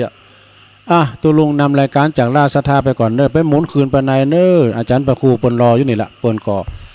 จะจัดรายการเป็นลำดับต่อไปเนอพิษถูกอย่างได้ก็สุมาอภัยกับศรัทธาญาติโยมตัวเนอเวลาตุลุงพิษถูกอย่างได้ก็สุมาอภัยโดย พวกเจ้าปักกันน้ำหมายเนออยู่ดีมีสุขอายุมันควันยืนมีโจกมีใจเหมือนกันจุโคนจุตานเนอจัตตาโรธรรมาวัฏันติอายุวันโนสุขังปลัง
นอบน้อมเอากุลพระแก้วเจ้าดังสามประการอันมีพระพุทธพระธรรมพระสงฆ์กุลพ่อกุลแม่กุลครูบาอาจารย์กุลศีลธรรมกรรมฐานจงมาปกห่มรักษาครูบาอาจารย์พระเจ้าพระสงฆ์ทุกรูปปกห่มรักษาปออกไม่ออกศรัทธาท่านสาธุชนคนดีผู้สนใจใฝ่ในธรรมทุกท่านขอถวายความเคารพแสดงความนับถือพระมหาเถระพระเถรานุเถระเจ้าคณะพระสังฆาธิการครูบาอาจารย์เจ้าที่เปิดวิทยุฟังอยู่ที่วัดที่วาเวลานี้เจริญพรศรัทธาญาติโยมท่านสาธุชนคนดีผู้สนใจใฝ่ในธรรมทุกท่านอรุณสวัสดิ์ธรรมะสวัสดีสวัสดียามเจ้าศรัทธาญาติโยมท่านผู้ฟังทั้งหลายยินดีต้อนรับทุกท่านเข้าสู่รุ่งอรุณวันใหม่ปะกันเจ้านี้เป็นเจ้าของวันเสาร์ที่7เดือนพฤษภาคมพุทธศักราช2565วันนี้เป็นวันเดือน8เหนือขึ้น7ค่ำเดือน8เหนือขึ้น7ค่ำพร่ำว่าเป็นวันเสาร์เวลา5:03 นาทีไผที่ยังบ่ลุกเตื้อก็เกียมตัวลุกมาได้แล้วเน้อลุกมาได้แล้วตื่นมาได้แล้วญาติโยมท่านทั้งหลายรับลุกเจ้ากินผักดังปาย รับลุกควายกินผักดังเก้าลูกเจ้าได้หลายลูกควายได้น้อยรับลูกเจ้าเป็นเจ้าดังหลายรับลูกควายป่าเฮือลูกหลานเป็นหนี้เป็นข้าเน้อตื่นมาเหียเน้อลุกมาเหียเน้อลุกเน้อลุกเน้อลุกตื่นลูกเจ้าตื่นตัวเจ้าบัวกาบหันเยื่องนาพังพร้อมลูกควายบดตันหนต่างกิดก้อมกล้าตัวบดต้อมปุ่นอายจุงเก่งเข้าไว้อย่าไปเฮือขวายต่อหน้าสบายจำไว้เนิ่อเจ้าอรุณสวัสดิ์ธรรมะสวัสดีสวัสดียามเจ้าศรัทธาญาติโยมท่านผู้ฟังทั้งหลายยินดีต้อนรับทุกท่านเข้าสู่รุ่งอรุณวันใหม่หลายท่านก็ตื่นมาตั้งแต่เจ้าแล้วตี3ตี4ที่บอกว่าตื่นมาแต่เจ้าสังเกตได้จากญาติโยมทั้งหลายได้โทรศัพท์เข้ามาหารายการช่วงของท่านชัยวัฒน์นาคเสโนหรือว่าตุลุงยองญาติโยมหลายท่านก็โทรศัพท์เข้ามาร่วมรายการติดตามรับฟังรายการตั้งแต่เจ้า โดยเฉพาะญาติโยมที่ฟังตังเชียงใหม่ละปูนฟังตังลำปางฟังตังเมืองฝางฟังตังแม่แจ่มส่วนตังเวียงปะเป้าเฮานี่ก็ฟังได้ตั้งแต่เวลานี้ตี5 ถึง 7 โมงฮับฟังตี5 ถึง 7 โมงที่คลื่นเวียงปะเป้าเรดิโอ 90.0 เมกะเฮิรตซ์ตอนรับญาติโยมต่างเมืองน่านตุยต่างเมืองลีหลายคลื่นหลายสถานีที่ฮับสัญญาณในเวลาตี5บ้านทุ่งเรดิโอ 89.50 แล้วก็ญาติโยมที่ติดตามเข้ามาทางระบบ Facebook ออนไลน์ของวัดไฟหินความจริงแล้วนี่วันนี้จะเป็นรายการเสียงธรรมจากวัดจันทร์อำเภอกัลยาณิวัฒนาโดยท่านพระอาจารย์นิคมอำเภอวัดจันทร์กัลยาณิวัฒนาแต่ว่าวันนี้ท่านเดินทางไปร่วมงานที่แม่ละมาดบัดสามารถที่จะจัดรายการได้บัดสะดวกที่จะดำเนินรายการท่านเดินทางไปต่างจังหวัดญาติโยมทั้งหลายท่านไปทำบุญฉลองเจดีย์ที่แม่ละมาดจังหวัดตากไปอยู่2 วันกับวันที่7กับวันที่8อาตมาภาพก็มาดำเนินรายการแทนความจริงแล้ววันนี้ก็จะต้องเป็นรายการธรรมะภาคภาษาปากยอแล้ววันพุธนี้ก็จะเป็นช่วงเวลากรณีพิเศษเหมือนกันวันพุธนี้ก็ตี 3 ถึงตี 5ก็ท่านชัยวัฒน์นาคเสโนหรือว่าตุลุงยอง5 โมงถึง 6 โมงอาตมาก็จะมาเข้ารายการเหมือนเดิมหลังจากนั้นในเครือข่ายขึ้นสีขาวญาติโยมก็จะได้ฟังการถ่ายทอดเสียงเมื่อแรงนี้ก็ยังจะเป็นรายการพิเศษ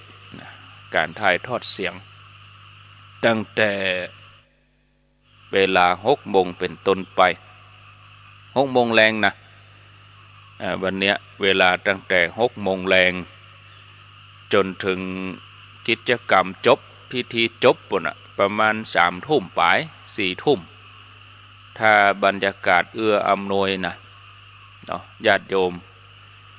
ก็วันนี้ก็จะได้ขอเวลากับท่านพระครูปริยัติรัตนโชติซึ่งวันเสาร์นี่จะเป็นรายการของเปิ้น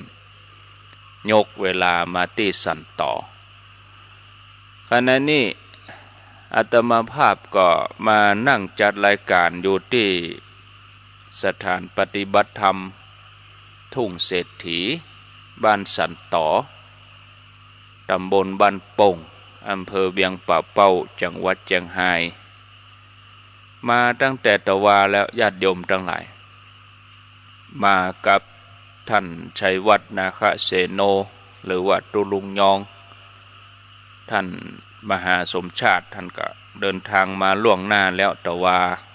ท่านก็มาถึงตะวา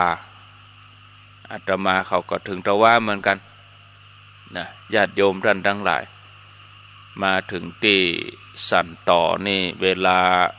บ่าย 2 โมงปลายออกจากวัดมาก็9 โมงปลายมีธุระหลายอย่าง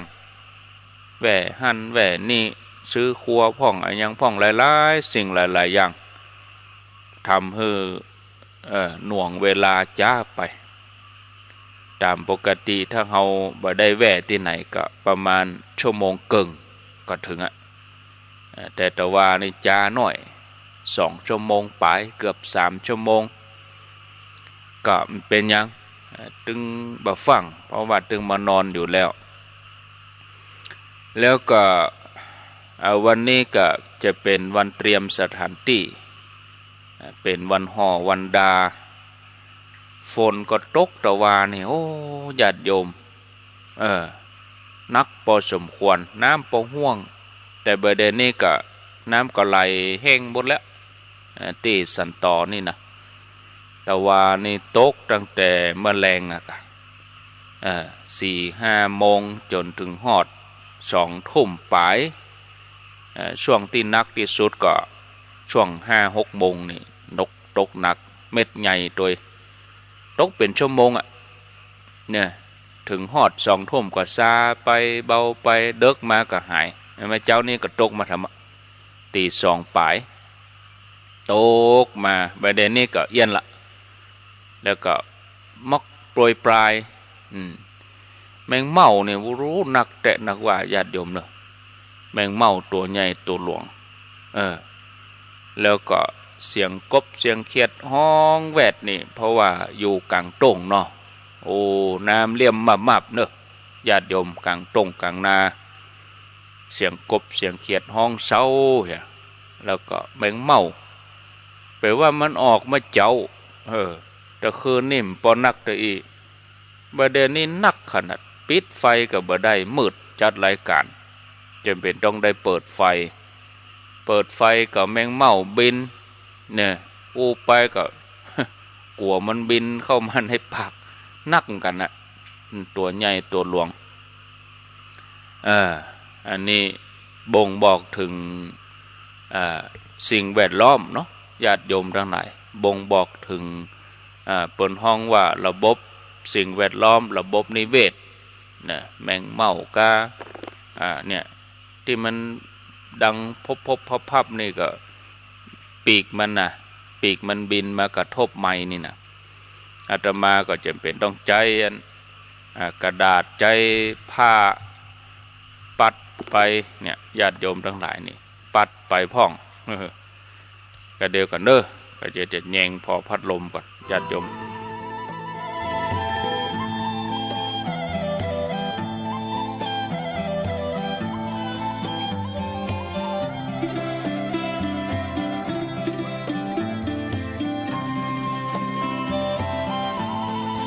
เอาละเปิดพัดลมละเปิดพัดลมตังลุ่มตึงแมงเม่าตึงยุงนี่เล่นตังลุ่มแมงเม่านี่เล่นตังบน แมงเม่านี่ก่อให้เกิดความรำคาญ มันบินก็เป็นธรรมชาติเดียนะบินไปบินมาเนี่ยแล้วก็ยุงนี่ก็เล่นไปตังลุ่มอ้าวญาติโยมทั้งหลายมาปะกันแล้วบังเอิญได้ขาดแคลวเสียเวลาอาตมาจะอยู่กับญาติโยมถึงเวลา6 โมงเนอะถึง6 โมง6 โมงถึง7 โมงก็จะได้นิมนต์ท่านสมชาติได้เข้ารายการดำเนินรายการต่อแล้วก็7 โมงก็เข้าสู่ภาคปกติของทางสถานีแล้วแมลงเบิดก็ก้อยมาปะกันวันนี้อยู่ด้วยกันชั่วโมงเดียวภูมิเจ้าก็เหมือนเดียวกันเนอะภูมิเจ้าก็อยู่ด้วยกัน1 ชั่วโมงสำหรับเจ้านี่จะอู้ถึงเรื่องธรรมะในหัวข้อที่ว่าชีวิตมนุษย์ประเสริฐที่สุดชีวิตของมนุษย์นี่ประเสริฐที่สุดมันก็แน่นอนอยู่แล้วเขามานั่งพอแมงเม่าเนี่ยนะแมงเม่าบางตัวนี่มันพูกเป็นวันอย่างก่มหู้ตะวันก่มหู้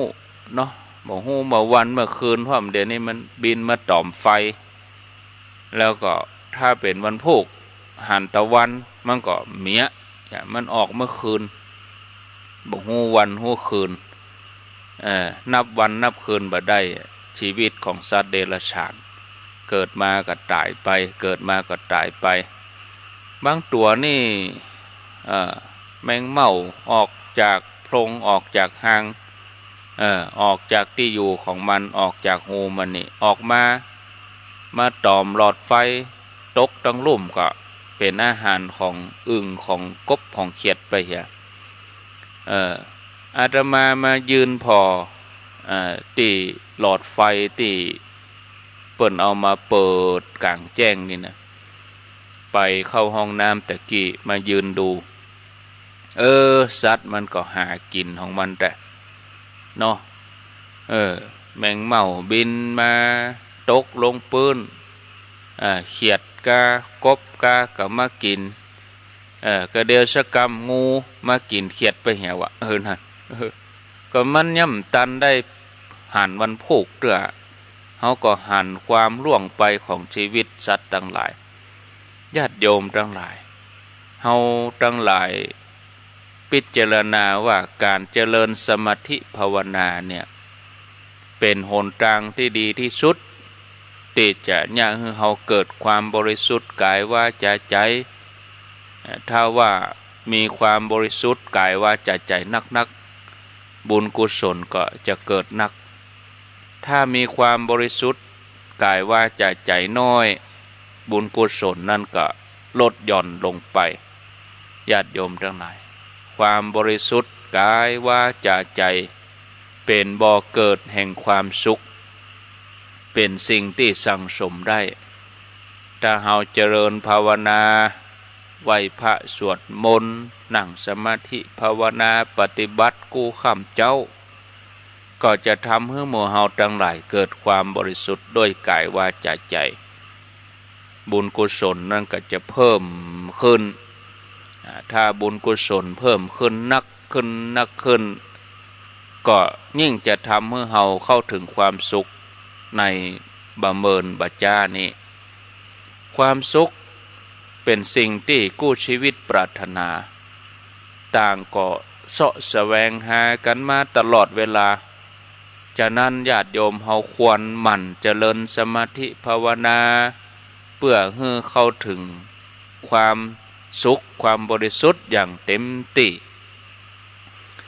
การเกิดมาเป็นมนุษย์นี่มันยากเนาะต้องมีกำลังบุญนักพอสมควรเฮาถึงจะได้อัตภาพของความเป็นมนุษย์กายมนุษย์นี่ญาติโยมเป็นกายที่เหมาะสมต่อการสร้างบารมีนักที่สุดฉะนั้นเฮาทั้งหลาย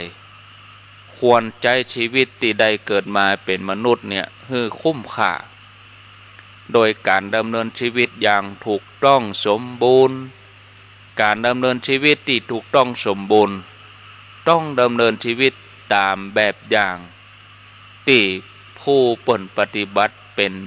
แนวทางมาแล้วเนี่ยเข้าถึงความเต็มเปี่ยมของชีวิตมาแล้วอย่างกับองค์พระสัมมาสัมพุทธเจ้าตลอดจนถึงอรหันต์เจ้าทั้งหลายถ้าว่าบ่ได้อาบน้ำฟังธรรมโอกาสที่จะประพฤติผิดไปจากทำนองครองธรรมนี่มันมีโอกาสสูงดำเนินชีวิตผิดพลาดสูงเสี่ยงต่อการตกไปสู่ภูมิต่ำในอบายญาติโยมทั้งหลายมีเรื่องเล่ากันว่าในกรุงเวสาลีในสมัยพุทธกาลในกรุงเวสาลีมีป่อกาคนหนึ่งเป็นคนที่อู้ม่วนจาวานอู้ไพเราะอู้สุภาพป่อกาคนนี้นี่เป็นคนที่ชอบสรรเสริญคุณงามความดีของคนอื่นแล้วก็เป็นคนที่มีน้ำใจงดงามเมื่อยามฝนตกก็อย่างหน้าเนี่ยกันเนาะอย่างมอกบะเดียวเนี่ยกันฝนตกมาก็ทำให้ถนนนั่นเป็นหลุมเป็นโม่งเตือกับน้ำขังพ่องถนนบดีถนนเชอะแฉะ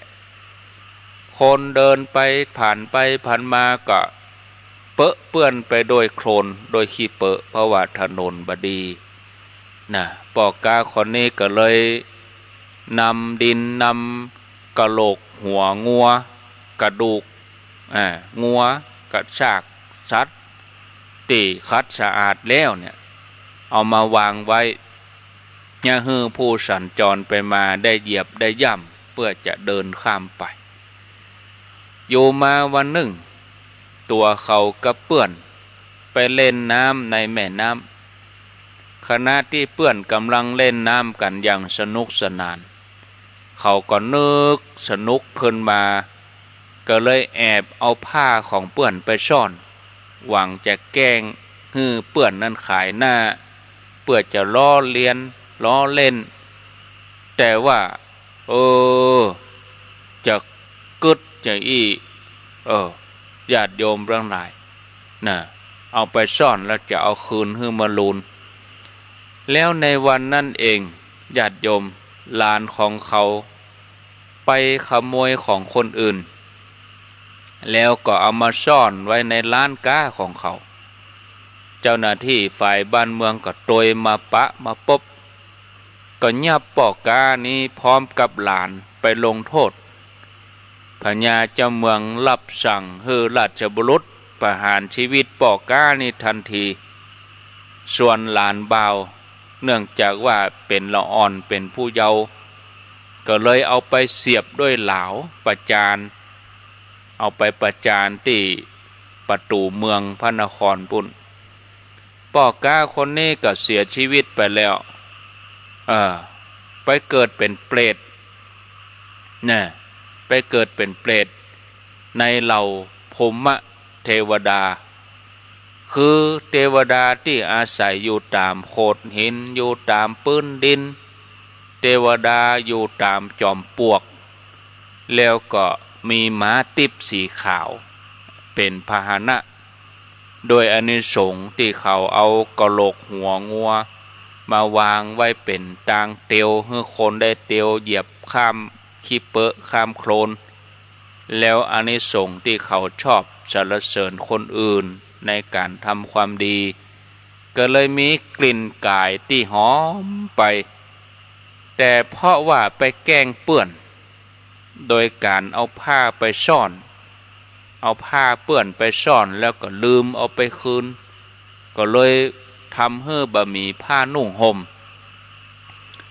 ทีนี้เขาก็หันผลกรรมที่ตัวเองได้ทำเกิดความสังเวชใจก็นึกถึงหลานบ่าวหันหลานของตัวเก่าโดนเหลาเสียบอยู่หน้าประตูเมืองได้รับความเจ็บปวดทรมานแสนสาหัสเขาหู้ว่าหลานบ่าวของเขาเนี่ยนี่เขาหู้ว่าถ้าว่าตายไปในเวลาเนี่ยจะต้องไปตกนรกแน่นอนเพราะว่าไปประพฤติผิดศีลไปลักขโมยของคนอื่นก็ไปหาหลานในเวลาเที่ยงคืนบอกกับหลานว่าเจ้าจงมีชีวิตอยู่ต่อไปเตอะอดทนเข้มแข็งเพราะการมีชีวิตอยู่เนี่ยเป็นสิ่งที่ประเสริฐที่สุดนะเมื่ออู้กำลังใจหลานแล้วก็จากไปญาติโยมเขาทำอย่างอี้ตึงวันโดยที่บ่มีความรู้สึกเบื่อหน่ายแต่อย่างใดวันหนึ่งพญาเจ้าเมืองเปิ้นเสด็จเลียบพระนครเพื่อจะทอดพระเนตรไปตามบ้านจองไปทั่วพระนครพญาเจ้าเมืองพระองค์ทอดพระเนตรหันแม่หญิงคนหนึ่งพระองค์มีความสิเนหามีความเปิงใจในแม่หญิงคนนั้นก็เลยส่งมหาดเล็กไปสืบว่าแม่หญิงคนนี้มีสามีก่อนมหาดเล็กก็มากราบทูลว่าแม่หญิงคนนั้นนางมีสามีแล้วทำให้พญาเจ้าเมืองรู้สึกกระวนกระวายในพระทัยกึศหาวิธีที่จะกำจัดสามีของเธอทรงมีรับสั่งให้นำตัวสามีของแม่หญิงคนนั้นมาเข้าเฝ้าแล้วก็ให้หับใจ2-3 วันแล้วพญาเจ้าเมืองก็ตรัสว่าวันพวกนี้ให้เจ้าเนี่ยไปเอาดินสีอรุณดินดอกอุบลสีแดงที่สะปกคลินีดังนอกพระนครมาให้เฮาเฮาต้องการเอามาใจต้องเอามาให้ได้เอามาก่อนประตูเมืองปิดถ้าบ่ได้นี่เจ้าจะต้องตายนี่ญาติโยมทั้งหลายทีนี้ก็ป้อใจหนุ่มนี่เมื่อได้ฟังพ พญาเจ้าเมืองสั่งอย่างนั้นแล้วพระองค์ก็ทราบว่าหมายจะเอาชีวิตนะญาติโยมทั้งหลายนะพญาเจ้าเมืองนี่หมายจะเอาชีวิตพอใจหนุ่มคนนี้ก็รู้ว่าพญาเจ้าเมืองนี่แกล้งเหตุจะทำให้ตัวเองตายก็เลยเห่งออกจากเมืองตั้งแต่เจ้ามืดก็ไปที่สระโปกคารณี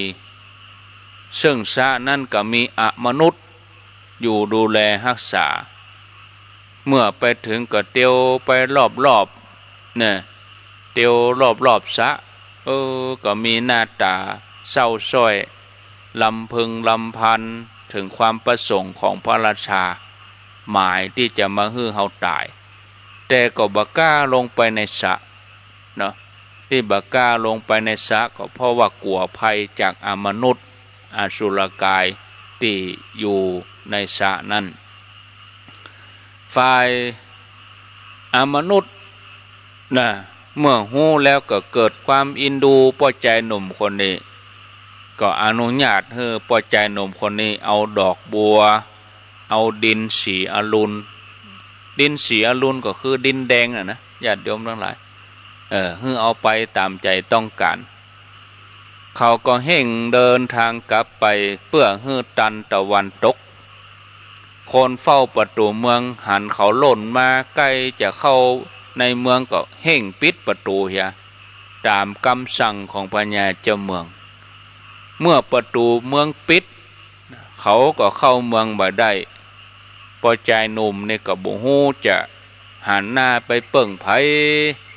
ก็เลยไปหาละอ่อนหนุ่มที่โดนเหล่าแตงโดนเหล่าเสียบอยู่ที่ประตูเมืองหันเพื่อให้เป็นพยานว่าตัวเองมาถึงเมืองก่อนตะวันตกดินแล้วละอ่อนหนุ่มคนนั้นก็ตรัสว่าตัวเก่าตัวเฮาเนี่ยอาจจะมีชีวิตอยู่ได้บ่เมินบานานต่อใด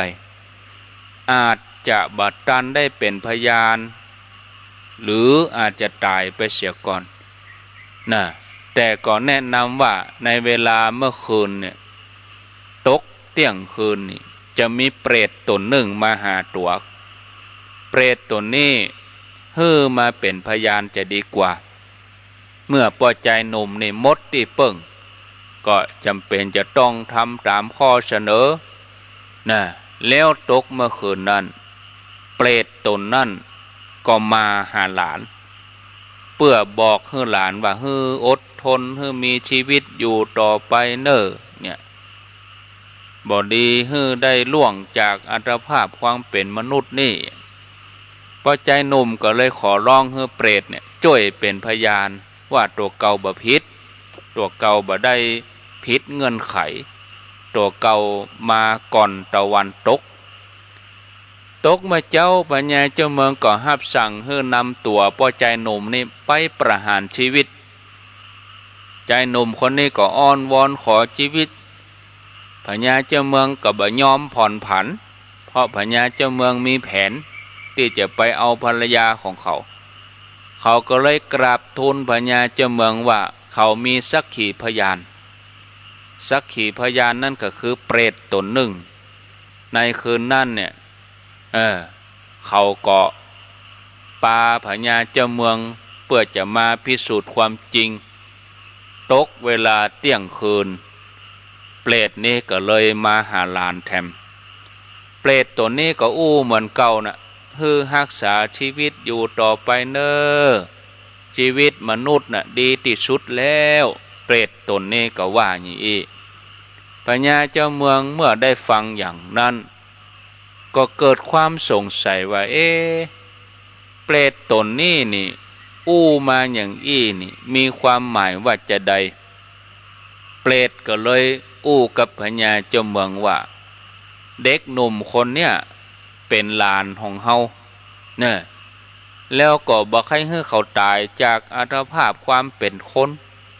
บ่อยากจะให้เขาตายจากอัตภาพความเป็นมนุษย์ถ้าเขาตายจากอัตภาพความเป็นมนุษย์นี่เขาจะต้องไปตกมรณะเพราะว่าไปลักขโมยของคนอื่น ก็เลยมามาเฮือกำลังใจทุกคืนเฮือหลานอดทนมีชีวิตอยู่ต่อไปการตกมรณะเนี่ยมีแต่ความทุกข์ทรมานบ่มีความสุขแม้แต่น้อยความทุกข์ทรมานที่โดนเหล่าแตงยังดีกว่าความทุกข์ในมรณะหลายร้อยหลายพันเท่าฉะนั้นการมีชีวิตอยู่ในอัตภาพของความเป็นมนุษย์ก็เลยดีที่สุดพญาเจ้าเมืองเมื่อฮู้ถึงบุพกรรมของเปรตก็เล่าเรื่องเล่าให้ฟังจนจบพญาเจ้าเมืองฟังแล้วก็สลดพระทัยสลดใจเปรตตัวนี้ก็เลยกราบทูลว่าผู้ใดคิดชั่วพูดชั่วทำชั่วมีใจเศร้าหมองเมื่อกายแตกทำลายดับขันจากมนุษย์แล้วย่อมเข้าถึงอบายทุกขติวินิบาตมีนรกส่วนผู้ใดที่ปรารถนาสุขติยินดีในการฮืดทานรักษาศีลภาวนาเมื่อละจากโลกไปแล้วย่อมเข้าถึงสุขติโลกสวรรค์อย่างบ่ต้องสงสัยพญาเจ้าเมืองได้ฟังอย่างอันก็เกิดหิริโอตปะเกิดความละอายเกิดความเก่งกลัวก็เลยล้มเลิกความคิดที่จะแย่งภรรยาคนอื่นพญาเจ้าเมืองตั้งพระทัยในการทำความดีละชั่วปกครองแผ่นดินโดยธรรมญาติโยมทั้งหลายนี่ที่เล่ามาบาปกรรมเพียงเล็กน้อยอย่าฮื้อได้ทำอย่าคิดทำแม้จะเป็นเพียงการล้อเล่นสนุกสนานทำเพื่อความสะใจเนี่ยเพราะมันบ่คุ้มกับการที่เราจะต้องไปชดใช้นะญาติโยมเราจะต้องไปเกิดเป็นเปรตเป็นสัตว์นรกเราจะต้องได้รับความทุกข์ทรมานเป็นเวลายาวนานหลายล้านหลายแสนปีกรรมกูอย่างที่เราทำเนี่ยมันทีมันก็อาจจะเกิดว่าเป็นเพียงกรรมเล็กน้อยบ่ฮื้อผลนะเกิดนี่อีแต่แล้วญาติโยมผลนั่นน่ะมันติดตัวเฮาไปทุกภพทุกชาติมีโอกาสเมื่อใดฮื้อผลทันทีนะไผทำบาปอย่างใดก็ย่อมได้รับผลอย่างนั้นนะก็ย่อมได้รับความทุกข์ความเดือดร้อนร้อนใจบาปกรรมนี่เป็นสิ่งที่ทำให้ใจเศร้าหมองใจบ่บริสุทธิ์นะที่จะต้องไปทำบาปเพราะว่าโดนกิเลสบังคับให้สร้างกรรมนะทำกรรมดีก็จะได้ดีนะทำกรรมบดีก็ได้บดีถ้าไปทำกรรมบดีสร้างเวรสร้างกรรมผลก็คือวิบากคือกิเลสกรรมวิบากสามอย่างเนี่ยญาติโยมทั้งหลายเป็นสิ่งที่เราจะต้องได้รับเป็นสิ่งที่เราจะต้องยอมรับฉะนั้นญาติโยมการประพฤติปฏิบัติเข้าถึงธรรมะขององค์พระสัมมาสัมพุทธเจ้าเมื่อเราเข้าใจเราฮู้แล้วเราก็น้อมจิตน้อมใจของเรามาประพฤติปฏิบัติซึ่งการประพฤติปฏิบัตินั้นก็คือตัวทานศีลภาวนาเนี่ยญาติโยมมันปั้มเป่งปฏิบัติไปเลยๆนะญาติโยมเนาะการปฏิบัตินี่เป็นสิ่งที่สำคัญที่สุดต่อตัวเฮาเนาะเมื่อเฮาปฏิบัติเฮามีความสุขแล้วเฮาก็สามารถสร้างความสุขให้เกิดขึ้นกับตัวคนอื่นกับโลกกับสังคมนะญาติโยมมันบ่เกินวิสัยมันบ่เกินความตั้งใจของเฮานะเพราะว่าคนเฮาทุกคนนี่บ่ว่าจะเป็นชาติในภาษาในมีความเชื่ออย่างใดขึ้นชื่อว่าเป็นมนุษย์แล้วเนี่ยกูคนนี่ย่อมฮู้ว่าอันไหนดีอันไหนบ่ดีแยกแยะได้นะศรัทธาญาติโยมคะแนนเฮามีความตั้งใจแต่ว่าถ้าเป็นคนพาลนี่ เป็นคนที่ประพฤติบดีบดีตั้งกายว่าใจอันนี้ก็บ่ฮู้สึกตัวว่าตัวเก่ากระทำกรรมอกุศลเพราะว่าถูกกิเลสครอบงำนะทำให้เป็นคนโง่เขลาเบาปัญญาจิตใจมืดบอดตัวกิเลสนี่บังคับให้สร้างกรรมสร้างเวรเมื่อถึงเวลากรรมส่งผลก็ย่อมได้รับความเดือดร้อนภัยจ่วยอันยังบ่ได้เหมือนกับการไปจุดไฟเผาตัวเก่าเมื่อตายไปก็ต้องไปตกมโนหกกลัวจะหู้แหมกรรมสายไปเห็นแล้วก็มีเรื่องเล่าให้ญาติโยมฟังปรากฏในธรรมบทเล่าให้ญาติโยมฟังประกอบในเวลาที่พอสมควรเวลานี่อดีตการที่กรุงปารณสี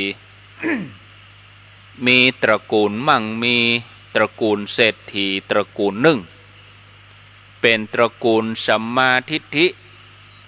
คำว่าสัมมาทิฏฐินั่นก็คือว่ามีความเลื่อมใสศรัทธาในพระพุทธศาสนาแล้วก็มีลูกของเศรษฐีชื่อว่านันทิยะเมื่อลูกใหญ่ขึ้นมาบิดาพ่อก็เลยไปสู่ขอนางเลวดีมาเป็นสะใภ้แต่ว่านางเลวดีเนี่ยเป็นคนบ่มีศรัทธาเป็นคนตนีลูกบ่าวคือนันทิยะนี่เป็นคนมีศรัทธาชอบฮือตานอันเนี้ยแปลว่าศรัทธาเสมอกันแล้วเนาะทีนี้ก็นายนันทิยะก็ปรารถนาที่จะแต่งงานตัวผู้เป็นพ่อก็เลยออกอุบายให้นางเลวดีมาอยู่ในบ้านก่อนแล้วก็แต่งท่าแกล้งให้นางเลวดีนี่เป็นคนมีศรัทธาเป็นคนโหมทำบุญเนี่ยมันอุปถากพระสงฆ์องค์สังฆเจ้านางเลวดีนี่ก็ฝืนใจทำทั้งที่ความจริงแล้วตัวเก่าบ่มีความเลื่อมใสสักน้อยนันทิยะผู้เป็นว่าที่สามีเมื่อหันว่านางเลวดีมีจิตใจอ่อนน้อมลูกเจ้ามานึ่งเข้าใส่บาตรทำบุญใจบุญแล้วรู้นี่นะแสดงว่าเปลี่ยนใจแล้วลูกก็เลยยอมแต่งงาน ติแต่เนี่ยแกล้งเสแสร้งแกล้งทำเมื่อพ่อแม่ได้เสียชีวิตลงนันทิยะก็ได้มอบความเป็นใหญ่ให้กับเลวดีผู้เป็นภรรยาส่วนตัวเองเนี่ยก็ได้ปฏิบัติบำเพ็ญทานอย่างเต็มที่เป็นประจำยิ่งทำก็ยิ่งศรัทธาเพิ่มขึ้นมีเตื้อหนึ่งนันทิยะได้สร้างศาลาขึ้นมามีอยู่4 ห้องสร้างอยู่ที่ป่าอิสิปตมฤคทายวันพร้อมกับแปลงตี้นั่งแปลงเตียงตังอุปกรณ์ต่างๆที่เอาไว้ใจในศาลาจนครบถ้วนในวันที่เปิ้นฉลองเปิ้นปล่อยหลวงตาลศาลานันทิยะก็นิมนต์พระสงฆ์หมู่ใหญ่มีพระพุทธเจ้าเป็นประธานคือมาเป็นประธานตาลศาลาเพื่อจะถวายทานหลั่งน้ำทักษิโนทกน้ำหยาดหลั่งไปมอบถวายเป็นของสงฆ์ในขณะนั้นญาติโยมทั้งหลายทิพยวิมานของนันทิยะอุบาสกเกาะลุ่งเรืองวิจิตรงดงามเต็มไปด้วยความงดงามต่างๆเป็นวิมานที่สว่างสวัยนักกว่าบรรดาเหล่าเทพบุตรเทพธิดาทั้งหลายก็ไปบังเกิดขึ้นอยู่บนสวรรค์จันดาวดึงปุ่นคือเมื่อทำบุญในโลกมนุษย์วิมานบนสวรรค์ก็ไปเกิดปุ่นรอท่าเลยเนี่ยญาติโยมทั้งหลายต่อมาวันหนึ่งเขาก็จะต้องไปค้าขายต่างบ้านต่างเมืองหลายวันก็เลยสั่งให้ภรรยาคือนางเลวดีจะไปละ กินตาลเนอจะไปละการดูแลใจใส่ตัวอ้ายตัวปี้แปลงศาลาไว้หลังหนึ่งเฮือน้องไปดูแลใจใส่วัดวา ได้แปลงศาลาไว้ญาติโยมแต่ว่านางเลวดีผู้เป็นภรรยานี่ชื่อว่าเลวดีก็เป็นคนบดี ได้เอาได้ให้คนเอาเข้าซุกอาหารที่เหลือจากการกินน่ะเอาไปใส่บาตรนี่ญาติโยมเอาของเหลือซากเหลือเด่นภิกษุทั้งหลายเมื่อรับมาแล้วก็หันว่าอันนี้มันเป็นของเหลือเด่นบ่ควรแก่การคบฉันเมื่อไปถึงวัดพระคุณเจ้าทั้งหลายก็เลยเอาอาหารเททิ้งส่วนนางเลวดีก็ฮือคนลักล้อมแลมตัวไปพอตัวเจ้ากินของเฮาก็ว่าบ่กินก็มันบ่น่ากินทีนี้นางเลวดีก็หันพระทั้งหลายเอาอาหารเททิ้งก็เลยได้โอกาสแล้วนี่หาเรื่องเปิ้นเฮาว่าคนหาเรื่องบ่เป็นเรื่องก็เอามาเป็นเรื่องอย่างหมู่เฮาทั้งหลายประเด็นเนี่ยคนมันหาเรื่องบ่เป็นเรื่องก็เอามาเป็นเรื่องนางเลวดีได้โอกาสด่าพระสงฆ์เนี่ยเอาเข้าใส่บาตรฮืดฉันกับบัดฉันเอาไปขว้างเนี่ยเอาด่าไปนักเมื่อด่านำใจด่าสะใจแล้วก็ปิกบานไปจากนั้นก็เลยเลิกใส่บาตรทำบุญนี่เมื่อนันทยะผู้เป็นสามีปิกจากการค้าขายต่างเมืองมาแล้วนางเลวดีก็ซอนี่เปิ่นห้องว่าซอก็คือว่ายุยงสามีเล่าเรื่องว่าบัดนี้พระสงฆ์สังฆเจ้าเนี่ยบ่เคารพของทานเอาอาหารที่น้องใส่เนี่ยใส่บาตรน้องตั้งใจจัดดีอันนี้เปิ่นว่ามายาหญิงก็ยังเรื่องข่าวทั้งหลายที่เฮาได้ยินถึงวันก็มายาเนี่ยมันนักกว่า500เกวียนกว่านี่มีเป็นแสนเกวียนพุ่นนี่อันเนี้ยมายาหญิงเล่าเรื่องให้สามีฟังว่าพระสงฆ์ทั้งหลายบัดฉันอาหารกับเอาเททิ้งนันทยะผู้เป็นสามีนี่เป็นผู้มีศรัทธาก็ยังบ่เชื่อเตี้ยบ่เต็มใจเชื่อสืบพอหรอสืบไปสืบมาจนหู้ความจริงว่าภรรยาตัวเองแต่งเรื่องขึ้นมาหาเรื่องที่จะกล่าวร้ายพระสงฆ์ผู้เป็นสามีนันทยะก็เลยไล่เฮิบกะอย่าไปมาอยู่นี่ ศรัทธาบ่เสมอกันเสแสร้งแกงทำมายาข้าบ่เอาไปมาทางใดไปทางนั้นไล่เฮิบเลวดีผู้เป็นภรรยานันทิยะก็ไปเข้าเฝ้าพระพุทธเจ้าพร้อมกับขอขมาสงฆ์แล้วก็นิมนต์พระพุทธเจ้าให้มารับอาหารที่บ้านเหมือนเก่าเดิมอ่อนต่อมาเมื่อนันทิยะถึงแก่ชีวิตสิ้นลงไปเสียชีวิตตัวเขาก็ได้ไปเกิดบนสวรรค์จันดาวดึงส์ส่วนนางเลวดีที่ใส่ร้ายใส่ความกล่าวตูพระแต่งเรื่องขึ้นมาไปตกมรณกญาติโยมแต่ก่อนตกมรณกน่ะก่อนตายนี่ได้รับมรดกน่ะได้รับมรดกเพราะว่าผู้เป็นสามีตายก่อนวันนั้นขณะที่นางกำลังรับอยู่เนี่ยญาติโยมปรากฏว่ามีเสียงฟ้าผ่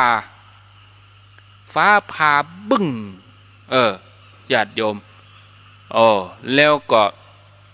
เสียงดังสนั่นบอกว่าแหม7 วันนี่นางเลวดีนี่จะตายนับไปแหม7 วันนี่นางเลวดีจะตายตกมรณกเลยเสียงนี้ก็ทำให้คนทั้งหลายอยู่บริเวณนั้นปากันตกอกตกใจเสียงฟ้าผ่านั้นปรากฏว่าเป็นเสียงของยักษ์ตนหนึ่งยักษ์ตนนี้นี่ได้รับคำสั่งจากท้าวเวสสุวรรณเพื่อมาบอกเมื่อวันท่วน7มาถึงนางเลวดีตายแท้ยักษ์2 ตนก็มาฮับเอานาง เลวดีไปพอวิมานของสามีคือนันทิยะเทพบุตรเถียก่อนนี่อันเนี้ยคนเปิ้นห่มกินห่มจานแปลงศาลาไว้หลังหนึ่งเมื่อหยาดน้ำตันศาลาไปปรากฏเป็นวิมานบนสวรรค์ปุณท่าที่นี่เอานางเลวดีตายไปแล้วก็ต้องไปหับโทษในมรรคนางเลวดีก็ถามยักษ์ว่าวิมานนี้อย่ามาเป่งแจ้งดีอย่ามางามแตะงามว่าไผหามีมูลบุญวาสนาแต่ว่าเป็นเจ้าของวิมานอย่างอีงามแตะงามว่ายักษ์ตัวนี้ก็บอกว่าเจ้ายังจำนันทิยะได้ก่อจำได้กานันทิยะคือสามีข้านั่นอันเนี้ยเจ้าของนะเจ้าของป่นนี่เนี่ยพ่อเขาเป็นผู้บัตรณีเขาบำเพ็ญบุญเฮือตานบ่เคยขาดนางเลวดีก็บอกว่าโอ้สามีของข้ารู้นี่ตัวข้าเป็นภรรยาของเขาข้าจะได้มาอยู่ด้วยเขานี่ก็ว่าอีข้าจะได้รับความเป็นใหญ่ข้าจะได้มาอยู่ด้วยเขานี่ก็ตอนที่ข้าเป็นมนุษย์เป็นคนข้าก็อยู่ด้วยเขาบัดนี้เขาตายไปแล้วเขาได้เสวยทิพยสมบัติวิมานตัวข้าเองจะได้อยู่วิมานอย่างอี้เดียวกันก็หาว่าอียักษ์ก็บอกว่าไปได้จะได้ฝันไปเถอะนี่จะไปเพ้อไปฝันไปเลยนางใจบาปที่อยู่ของเจ้าคือมโนหกนี่เสร็จแล้วยักษ์ก็ลากแขนจ้งลงมโนหกปุ่นไปสุดเขตอุสุทธนรกขุมนี้นี่ญาติโยมเป็นขุมบริวารจันในล้อมรอบด้วยมนรกขุมใหญ่นี่ญาติโยมทั้งหลายโอ้นรกนี่เป็นที่จองจำของเจ้าเป็นที่อยู่ของเจ้าเนอะนางเลวดีใจบาปเจ้าจะต้องได้รับความทุกข์ทรมานอยู่ที่นี่ว่าเสร็จแล้วยักษ์นั้นก็อันตรธานหายไปจากนั้นนายนิรยาบาล2 ตนก็ปรากฏขึ้นมานายนิรยาบาลนี่มีรูปร่างใหญ่โตมหึมาเวลาเขายืนนี่แงนพอนี่หันกลางพุ่นเนี่ยนายนิรยาบาลบางตนมีขี้ปุ่มใหญ่ เวลาเขาหันแงนพอก็หันก้าขี้ปุ่มตาโตนี่ชุดกระชากลากถูนางเลวดีไปขุมมรรคนางเลวดีตกใจก็เลยถามนายนิรยาบาลว่าจะเอาข้าไปไหนวะเหตุใดท่านถึงเอาข้าไปสถานที่สกปรกอย่างนี้อีวะญาติโยมทั้งหลายโอ้สถานที่นี้เต็มไปด้วยขูดด้วยมุดกำมามุดขูดมุดนั่นก็คืออุจจาระปัสสาวะของสกปรกโสโครกทรงกินเหม็นฟุ้งนั่นแหละนายนิรยาบาลก็ตอบว่าที่นี่มันเหมาะสมสำหรับกรรมที่เจ้าทำเจ้าจะต้องอยู่ที่นี่ใจกรรม1,000 ปีนรกเนอะวะปะโทญาติโยมว่า1,000 ปีนรกมันจะมอกใดโอ้นางเลวดีนี่ก็เลยถามว่าข้าทำผิดอันยังย่ำหูเตือนนะข้าทำผิดร้ายแรงอันใดเนี่ยโอ้ขอไปอยู่ที่อื่นบ่ได้กะข้าบ่เอาเนี่ยนายนิรยาบาลก็สั่นหัวทันทีบอกว่าไปได้จะใดเจ้าเป็นคนใจบาปหยาบจ้าประพฤติทุจริตด่าพระเจ้าพระสงฆ์ก่อเรื่องสร้างเรื่องนายนิรยาบาลก็พรรณนาโทษนางเลวดีฟังแล้วก็ปรากฏความสยดสยองโอ้พี่ไลลำพันขอตันเมตตาปาข้าพเจ้าไปยังโลกมนุษย์ก่อนเตอถ้าได้ปิกไปจะมันทำบุญวะจะมันรักษาศีลจะมันภาวนาบ่ทำกรรมชั่วช้าเล็กน้อยก็บ่ทำขอให้ปาข้าปิกไปเตอวะนายนิรยาบาลก็บอกว่าโอ้บัดตันแล้วเจ้าเป็นผู้ประมาท ตอนนี้จะมานั่งให้นั่งหุยเนี่ยหยังนี่เนาะจงเสวยผลกรรมที่ตัวเองทำไว้เตอะตัวข้าบ่สามารถอนุญาตให้เจ้าปิกไปได้แถมแล้วโอ้ญาติโยมนางเลวดีก็นอนกิ้งเกือกในธรรมเบิ่นว่าตีอกตนผาบให้อยู่หั่นขอร้องถ้าอย่างอันนี่เมื่อท่านหันผู้ใดที่เกิดในโลกมนุษย์โปรดอินดูเขาเนอะช่วยบอกช่วยกล่าวบอกลูกบอกหลานขอฮือเห่งทำบุญฮือตันรักษาศีลภาวนาอย่าได้ขาดอย่าได้ขาดในการทำความดีบดีไปก่อกรรมทำเข็นส่วนตัวข้าจะก้มหน้ารับกรรมถ้าหากมีวัสนาได้เกิดมาเป็นมนุษย์แถมก็จะได้ตั้งอกตั้งใจประพฤติทำบุญรักษาศีลให้สะอาดบริสุทธิ์จะได้แปลงศาลาแปลงวัดแปลงวาบ่ประมาทในชีวิตแถมต่อไปญาติโยมเมื่อไผไปสู่โลกมนุษย์แล้วโดนถามก็ฮื้อต่อว่าขอฮื้อท่านทั้งหลายถวายทานนะที่อยู่เสนาสนะวิหารทานเนี่ยญาติโยมทั้งหลายที่นุ่งที่อยู่อันนี้ทานทั้งหมดจะต้องเป็นคนตรณีย่อมได้รับผลบุญตัวข้ามาอยู่ในมรณกนี้เพราะกรรมที่ตัวข้าได้ทำอันนี้คือนางเลวดีได้อู้กับนายนิรยบาลถ้าได้เกิดเป็นมนุษย์แถม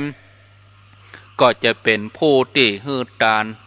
ฮื้อศีลปฏิบัติศีลภาวนาฮื้อสมบูรณ์โปรดเมตตานี่ญาติโยมนายนิรยบาลก็บอกว่าโอ้แม่เจ้าจะเกิดได้ตอนนี้ก็สายไปเห็นแล้วจากนั้นนายนิรยบาลก็นำนางเลวดีไปหับโทษอันแสนสาหัสญาติโยมเมื่อได้ได้กล่าวมาญาติโยมทั้งหลายก็พอสรุปว่าเฮาทั้งหลายอย่ามัวเมาประมาทในชีวิตเมื่อมีบุญเกิดขึ้นญาติโยมทั้งหลายบ่ควรรอเฮาได้อัตภาพของความเป็นมนุษย์ที่บอกว่ายากสี่อย่างน่ะเกิดเป็นมนุษย์ยากอายุยืนยาวยากได้อาบน้ำฟังธรรมยากการเกิดพุทธเจ้ายากสิ่งที่ว่ายากที่สุดสี่อย่างน่ะบัดเดียวเฮาลองสำรวจตัวเก่าเฮามาปะหมดนะเฮาได้มาเป็นมนุษย์อายุเฮายืนมาถึงขนาดนี้เฮาใจเป็นอย่างแมงเม่าเนี่ยแมงเม่าได้มาหันมาเจ้าสกรรมตายแต่คืนย่ำได้เนี่ยอย่างกบอึ่งเอาไปกินเนี่ยบัดนั้นได้มีชีวิตอยู่ไปวันเฮาได้อาบน้ำฟังธรรมเจ้ามาก็ได้ยินคำมาก็ได้ยินเฮาได้อยู่ร่วมในศาสนาของพุทธเจ้าที่เปิ้นว่ายากสี่อย่างเนี่ยมันเป็นของง่ายสำหรับเฮาในยุคนี้นะเฮาจะต้องหันคุณค่าของชีวิตของเฮาแห่งสร้างบุญสร้างกุศลให้เต็มที่เพราะว่าชีวิตของมนุษย์เฮาเนี่ยประเสริฐที่สุดถึงแม้ว่าเฮาบ่ร่ำรวยเฮาถึงขั้นเป็นเศรษฐียังเฮาก็ทำเอาตามมีตามได้ที่เฮาจะเสาะมาหาได้เมื่อมีโอกาสสร้างบุญสร้างบารมีเฮาก็จะต้องสร้างเอาตามสุดกำลังสุดความสามารถของเฮาให้เต็มที่เฮาบ่ควรดีจะลงมัวเมาสนุกสนานลงเพลิดเพลินไปวันๆจะไปมัวเมาแต่วัยจะไปมัวเมาแต่ชีวิตเนี่ยญาติโยมทั้งหลายวันเวลาใจรอท่าเฮาเนาะเอาละประเด็นนี้พอเวลาค้างแถม5 นาทีไผจะอู้จะจาก็เป็นนาทีทองโทรศัพท์เข้ามาที่หมายเลข0998366322มีก็เข้ามาเน้อญาติโยมท่านสาธุชนทุกคนทุกท่านใดจะอู้จาสนทนาก็ขอเจริญปอนได้อาตมาจะเปิดสายโทรศัพท์ก่อน 5:55 นาทีไผที่ยังบ่ลุกเตื้อก็เตรียมตัวลุกมาได้แล้วเน้อ รับลูกเจ้ากินพักดังป่ายรับลูกขวายกินพักดังเก้าลูกเจ้าได้หลายลูกขวายได้น้อยเจริญพรเจ้าวันศาสตร์เจ้าพระครู โทรจากไหนเจ้านี่เขาจากเมืองฝางเจ้าโมทนา เจ้าน่ากลัวเนาะโอ้เมื่อมได้เนาะเวลาจะหมดคนน้อยเจริญพรไอ้สาเจ้าทางพระครูเจ้าโทรจากไหนจากลำปางไม่น้อยอุตุดีเจ้าโมทนาอะไรนะน้อยบุญญาวาสสายต่อไปเจริญพรไว้สาขาก่อบุญธรรมสังคำฟันอนุโมทนาโอ้โหถึง2,000ข้อเราวันนี้เนาะทำดีก็ดึงได้ดีแก่เนาะโมทนาอันนั้นก็ไปเรียนเขาได้เมียเหมือนเอี้ยเนาะเป็นถึงเจ้าเมืองเจ้านั่นว่าเขาได้มีเจ้าบ้านนี่เนาะโมทนาเนอป่อบุญธรรมสายต่อไปเจริญพรอีก2 นาทีไปจ้าพระพุทธเจ้าจากที่ไหนจะได้ติดแล้วอู้เลยแม่ติดแล้วอู้เลยติดละติดแล้วอู้เลยมันจะหมดเวลาแล้วสาธุแม่ไปเมาขี่ม้าเรียบข่ายมันติดแล้วก็อู้เลยเจริญพรเจริญพรเจริญพรติดแล้วสายใหม่มากเจริญพรฟังโทรศัพท์นี้เนอะเจริญพร0998366322โทรจากไหนโทรจากศพปราบเจ้าศพปราบลำปางโอ้เจ้าได้ยินชัดดีเนาะเจ้าโมทนาศพปราบลำปางเจริญพรโทรจากไหนเจริญพรสายใหม่มา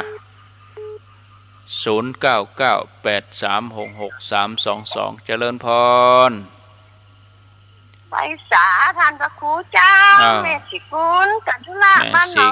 หนองล่องมันเป่าอำเภอเมียงเจ้าลำปางเจ้าฟังอยู่เนี่ยธนาสายต่อไปเจริญพรติดแล้วเนอะอันนี้ไม่ได้แล้วน้องแฝกสารปีเนอะเจ้าน้องแฝกสารปีอนุโมทนาสายต่อไป0998366322แฮม2 สายเนาะเจริญพรว่าเจ้าธรรมโกโทรจากไหนจากบ้านต้นแม่วางเจ้าแม่วางอนุโมทนาสายสุดท้ายเจริญพรติดแล้วเนาะเจริญพรอย่าเด็กเกียบนู้นตัวแม่เดินเจ้าอโมทนาสาธุเนออนุญาตเอาไว้ตีอีกก่อนเนาะลาก่อนเนอะศรัทธาญาติโยมอายุวันโนสุขังปลัง